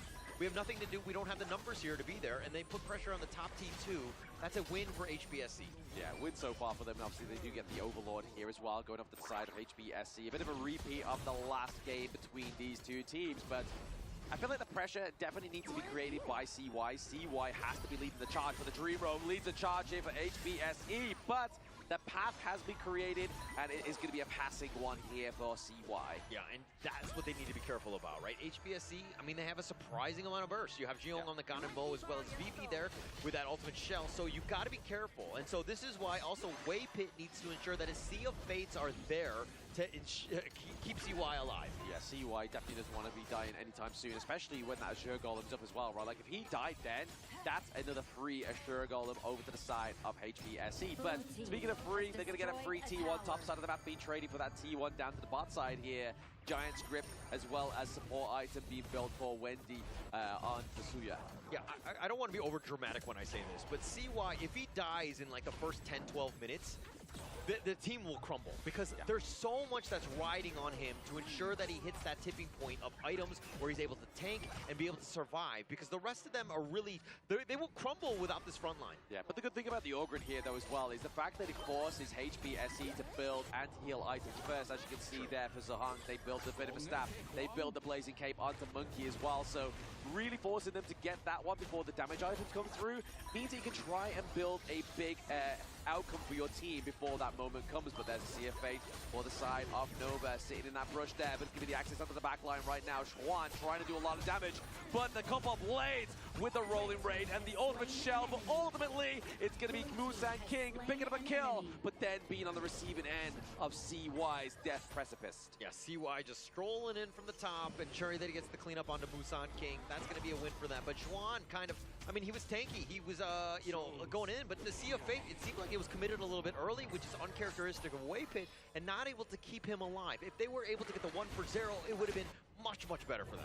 Yeah, it feels like it was just using it to maybe get a bit of intel, right? Like, see if anyone would get the flank onto the back line of Nova Esports, just using it in that respect. But it did mean that obviously Schwan had to fall there, unfortunately. But hey, you fall for the enemy jungle, you get their Azure Golem. It's looking pretty positive here for the side of Nova. Not the end of the world, of course, for Nova Esports, but Schwan is still a guy that you want to be tanky. Like, he needs to be that front liner because, again, if CY gets Sea of Fated, then who else is going to be that front guy? You need that backup, and Schwan is there. Exactly. Schwan is going to be the Storm Mace going into these team fights. The Daybreaker being built here by the side of Muchi. Muchi's having a fantastic game so far. He has around about that 5.8k gold now for the side of Nova, and they're looking just to build more and more damage items, but looking to create that pressure is Guayu down to the bot side. And this is kind of scary for HBSE, because CY is kind of that guy. He's not afraid to dive. He's not afraid to dive. He is the raid boss. He's looking just to focus out, sure, on this Diadea, but for now, they're just using that path of passage to be a driving force. The Hammer game through, but it's giving that fatal damage that gets taken away there. Keeps him alive. Wow, the guillotine was just not enough to do the damage into killing Je. He got thrown up, thrown down, but he somehow survived. Nova Esports, though, playing this Ogren, this draft perfectly, right? You want CY to go over, you want that path of passing, you want him to be aggressive, and then Waypit with that save, and to bring him back right on time. That's what I mean. Like, if HBSE just drafted this Ogren last game, it would have been Joe before the side of Nova, but now they take the Shadow. Actually, not Shadow Overlord, it's just the Tyrant here once again, but it's still going to be another bit of neutral objective. Increased damage, increased movement speed for the boys of Nova. Yeah, and CY being able to take that one, just really huge. I mean, he needs to exert his dominance right now. He has a 2-level advantage. This is exactly where Nova want to be. Yes, they're behind in terms of this net worth, but that's fine, right? Because they don't have any answers for the Ogren just yet. I feel like maybe Homeboys Black True Esports, their problem is a potential endurance problem. But speaking of endurance, it may be the endurance test for the side of Schwan. The dive in, the takedown, but it means they created, once again, huge pressure top side of the map to get away this Crimson Golem, and also a big juicy minion wave. Yeah, I mean, it took 3 members to take down Schwan, so that's not the worst thing. I mean, Nova, just ensure that you don't want to fight, but now the Shadow Tyrant is up at stake. This is a problem because, again, they're outmanned. They are outmanned and outnumbered here. They are left to play at a disadvantage. Universal Law being placed down here just to drive them away. And see why, once again, just getting that soak of damage. Can the couple plays come through? BB gets the steal. Now it's time to go in. We see Guayu take the charge to see if they. All right, boys, I'm back. Sorry, I had to go use the washroom. I'm back now. Take down into the mid lane. Whilst we have the absence of CY, he looks to get the path of pass in just to get the minion wave taken out. Yeah, I think, I mean, CY up in front, I was like, oh my god. Come on, home. I need Nova to win this. Was there. Wave hit with the ultimate save, ensuring that CY stayed alive. If he were to be picked off there, that might have just completely shifted in favor of HBSC. But the fact that, again, HBSC has a 2.5k net worth lead, they're still playing well to get themselves into this. I feel like Nova Esports are just listening to the BGs, right? They're just staying alive. They've got the beat in their head. You're like, right, guys, we've got timers, we're clapping our feet, we're in sync, and that's all that matters. But speaking of which, definitely in sync is those minion waves on the opposite side of the teams crashing into those T2s. Yeah, you said NSYNC? No, we're not doing that. We're in the Philippines, we're not going to do a karaoke. Okay, we're going to continue on with this one, but look, HBSC, this is the great situation, right? They have enough damage. You're seeing that VV is able to do some serious work. Yeah. Nova now have to play a little bit scared because they understand that that burst is real. The burst is real for this team of Nova Esports as well as HBSC, right? Obviously, they definitely need to be putting in all those couple blades and throwing them wherever they can. But Nova, they have to contest this Shadow Overlord. If they don't, it's going to be a hard task to compete. Yeah, you don't want to give up anything for free at this point. Something to take note of, though, is Muchi is level 16. He's gotten that level up from Wendy there, so that's going to help in terms of this damage because he's been largely quiet, but Waypit will get picked up elsewhere. He got deleted with the Eye of the Whirlpool into the mid lane here as well. And Musa King, he gets the Shadow Overlord. He's like, boys, look away as we come crashing through. BB with a kill onto CY. This means that mid lane, unless the Universal Law wipes him out, is going to fall. And now it is the same song and dance from Homeboys Black Shrew Esports as they march down mid. Oh, they find the right opening. They get the pick off onto Waypit and CY without his brother there to kind of get those saves with those Sea of Fades. Opening up the door, HBSC full control of this game now. Yeah, using that Vanguard down to the bot side of the map, really going to kind of mitigate that huge blue wave that we were seeing moments ago. But now Guayu goes for the split push. CY back up in 2 seconds. Waypit here as well. Maybe enough to drive away these Vanguards. Yeah, I mean, the push is real from HBS. Oh, looks like this is it for Nova. How do you even try to get onto VV, who's the guy that's been doing all the damage? You have so much poke from Shihong. Musan King is there as well. Yeah. It's going to be a tough one to crack. You've really got to kind of hope that Schwan gets that really big Storm Strike come through, but now you have Guayu just kind of constantly checking him, having that intel onto the team, right? He has the flash, he can use it, he's just looking for the right moment for BB, but BB's playing at the complete opposite side of where Schwan is. Yeah, they played this one perfectly in terms of that comeback. Things were looking wrong for CY, but when you don't have Waypit around, he's very vulnerable. And HBSC have made him pay. Yes, you have the level advantage in terms of Wendy and Muji, both level 17 at this stage, but the net worth is shifted. It's going to be tough because you're taking so much damage. You're taking a lot of damage here as well. Now, obviously, we see a Iron Dome version of Nova Esports, right? They are looking to make sure they keep that T3 alive into the mid lane because right now, HBSC, as they kind of push further and further into this late game, it's going to get harder to contest this damage, especially if they go for this Shadow Tyrant.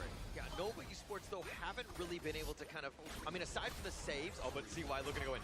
Oh, CY is definitely looking to try to go in and contest this one. He doesn't want to lose this at all, but they keep the Crimson Golem. It goes off the Waypit. Probably not the best hero to have this one, but it's still going to deny the side of HBSE that extra bit of damage for Guayu, as well as Schwan having a bit of a tip-tat into the mid lane, and definitely Wendy gets taken down by the Destined Encounter, and that's the name of this series. It is a Destined Encounter by the two MKL teams once again, but it's going to be Schwan into the backline. Tries to get the saving grace. He's swinging the mace. He's trying to stay alive, but BB into the backline. It's only Schwan alive. Minion wave into the mid lane. Dream Roam comes through, keeps him from going back to base. I mean, that was an absolute masterclass of how to initiate. HBSC looking to end. Looking to end this one. Oh man, it's over. Is falling. HBSE doing once wow. Again. They are your first grand finalists. Congratulations to HBSC as they are into the grand finals, easily winning that game, complete dominance, and things were looking kind of scary in the beginning, but HBSC understanding how the lineup of this Augur and the Da Chiao were to play out, and they were able to counter that in the end. and still the beautiful team fight strategies here being committed from the side of Homeboy's Black Shiro Esports. Every single game thus far that Nova Esports has lost, it was really the early game. They were doing decently well, but the mid-game team fights, HBSC finding a certain member in the side lane, converting that into a 10th-minute objective, which led to them to win this upper bracket finals, qualifying as the first seed to the grand finals itself. It's all about making the least amount of mistakes right there. And they, again, HBSC just understanding just how to take advantage of those gaps that were available to them. Oh yeah, the gaps indeed, right? Obviously, there were moments in time where it looked really healthy for Nova Esports, right? Like CY with Waypit on this Dachau really put them to the test, right? That Lantern Light, using the Sea of Fate, using the Eye of the Whirlpool, really kind of turned the tides. It really reminded me of OG when they had that strat against them as well, right? They really put the pressure onto the macro of Nova Esports, but obviously, ultimately, Nova won that one, but lose this series. This is the real test that we have shown so far. You can play such a strong early game with the Ogren, but when the timers hit for the Ganemo, Charlotte, and also the side of the Marksman Lady Sun, you start to see the triple late game come into fruition for the side of HBSC, which outscaled the side of the Nova Esports lineup here, which in the end, it happened here because they missed out the crucial 10-minute fight. Yeah, just missed too many. I mean, like, the level advantage was a non-factor. It was all about the damage at the end of the day. And once VV hit that point, it was kind of like, it doesn't matter where you were at. You're not able to sustain that damage. He just does way too much in the end. A lot of damage came through for the side of HBSE. But I mean, look at VV, man. No death run here for both the boys down to the bot side of the map. It was Diadea, it was the Lady Sun, just sticking together. Sticking like glue meant that they could not be torn apart by the side of Nova. This specific setup coming in from the side of Homeboy's Black Shiro Esports, the Bond Weaver and also the Cannon Bell, they really did super well in limiting Schwan with the early game lane swap, and in the mid game, they repeatedly captured Schwan in towards the side lane, deeming the 10th minute mark a 4v5 essentially for the side of Homeboy's Black Shiro Esports. You can see the damage dealt coming in from VV on this Lady Sun. He's been phenomenal this series. Yeah, they had no way to get to that back line, right? I mean, you see the Ogren, it's very linear. You know where it's coming from, and they just kind of work around it. And this lineup that you're seeing, I mean, the gold grab is completely in favor of them because of the way that they were able to just take those fights on. Yeah, exactly. You can see here, there's no kind of like fight for good and evil like we was talking about in the last series. It's literally a wave of red. And once again, the red side having a 100% win rate here as well. And we're looking at the head-to-head here, obviously, into the mid lane. Obviously, two different kind of playstyles, right? The Zuya is there to give the Sandification, the Universal Law, to have that wave clear and give over a little bit of an unlocked potential to one of the teammates. But Zhong here, obviously, just dealing so much damage. 70k compared to 57.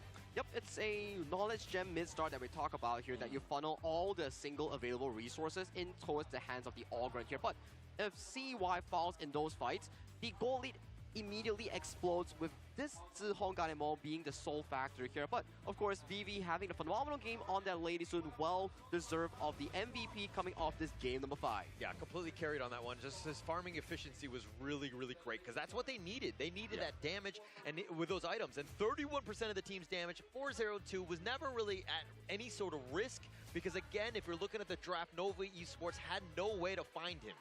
They did have no way to find him. I mean, especially that last team fight, right? Schwan was on the opposite side. Like, they were literally like Romeo and Juliet in that one. They just could not get together. But now we see these highlights. Those couple blades really just put so much pressure onto Schwan here. Like, he was literally like deleted, or pretty much like at death's door before anything even else happened. And as of this point, CY already got outscaled by the triple damage dealers coming in for the side of HBSC, which in these team fights, it's very difficult for you to take on already here. CY with no real armor item here gets immediately taken down by the multitude of damages here, just landing on towards his Ogren. And look at how they got that single kill, Wendy dying early, and they just turned it on, right? HBSC just going for the flank. Green light go, we have the numbers advantage. Guyu not afraid of dying. He does not care about KDA. It's all about the victory. It's definitely all about the victory here, especially when it gets you into a grand final spot, right? Like, we have our first grand finalist of the KIC 2025, and we've now kind of already started to show that that's 5 players potentially worth of this MVP skin.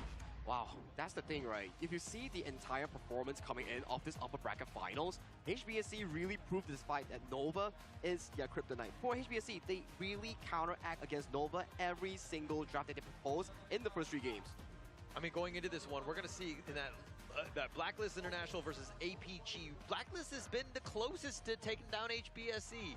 I think they need to make the miracle run to potentially go into the grand Imagine finals. that. They're just basically ticking off the boxes, right? If they get APG and then get Nova, they get the rematch and try and tick off the 3rd and final MKL team. That's such a great story. And then to talk about storyline as well, Blacklist International taking on Alpha Gaming, MKL's 3rd seed. Then you take on Nova Esports, MKL's 2nd seed. And then the grand finals taking on MKL 1st seed. And this cementing yourself as the best region in the world. That's an absolutely insane storyline that Blacklist International could potentially pull out of their pocket. Couldn't have written a better script, right? I mean, exactly in the order that they're going. I mean, it's not even like 2-3-1. It was like 3-2-1. Let's go. Let's take them down one team at a time.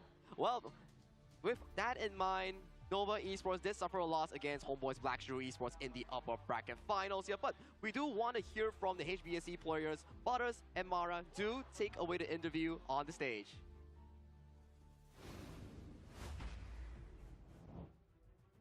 We now have our first grand finalist, Homeboys Black Shrew Esports. Congratulations, Guiyu!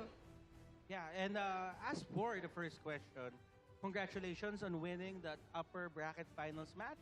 And it's the same, it's almost the same as the MKL Grand Finals, but they won 1 match this time around.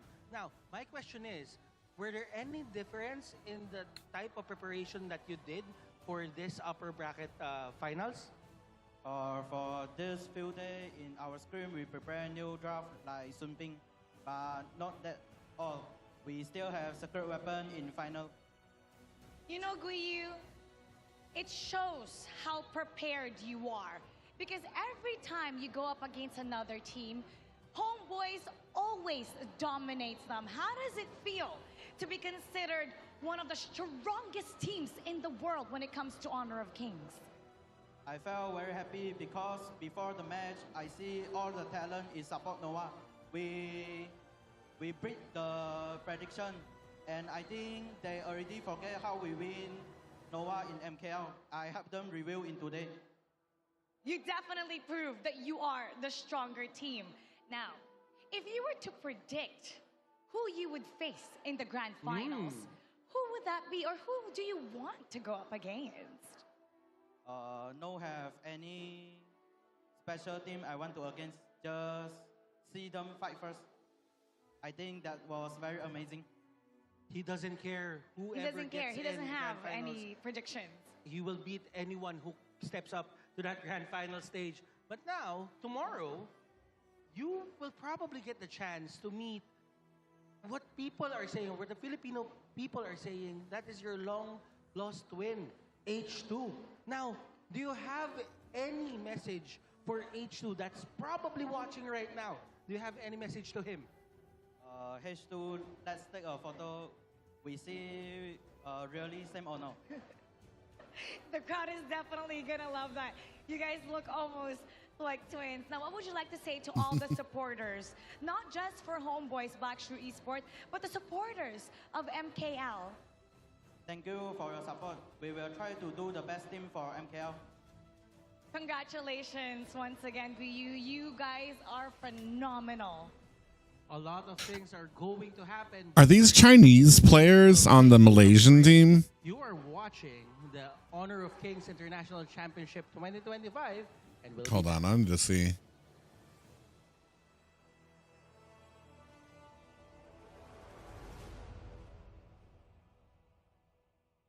Oh my God, I'm gonna give some people a seizure.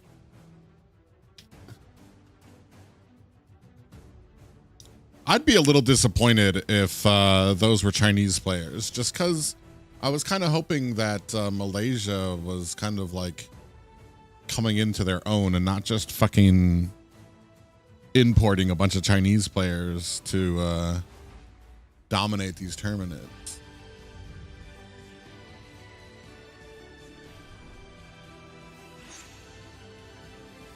What am I looking for?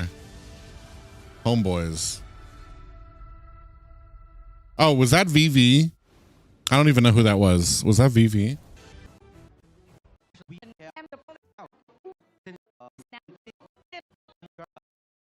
We now have our first grand finalist, Homeboys Black Shoe Esport. Congratulations, Guiyu! Yeah, No, that's and, Gui Yu. as for the first question, congratulations on winning. Oh, he's the Malaysian. upper bracket finals He's just his English isn't great. match, and it's the same. It's almost the same as the MKL Grand Finals, but they won one match this time around. Now, my question is, were there any difference in the type of preparation that you did for this upper bracket finals? For this field day in our screen, we prepare new draft like Sun Ping, but not that all. We still have secret weapon in final. You know, Guiyu, it shows how prepared you are. Because every time you go up against another team, Homeboys always dominates them. How does it feel to be considered one of the strongest teams in the world when it comes to Honor of Kings? I felt very happy because before the match, I see all the talent is support Nova. We beat the prediction, and I think they already forget how we win Nova in MKL. I helped them review in today. You definitely proved that you are the stronger team. Now, if you were to predict who you would face in the Oh man. All right. I think we might watch the rest of this. Oh, stream. Any special team I want to against, just see them fight first. I think that We probably will stream a little bit tomorrow morning. He doesn't care. He doesn't have any. So, but yeah, thank you guys for coming along. Remember to add Final stage. But now, tomorrow, and like the stream and whatever. All right. I'm gonna take off. You guys have a great night. Filipino people are saying that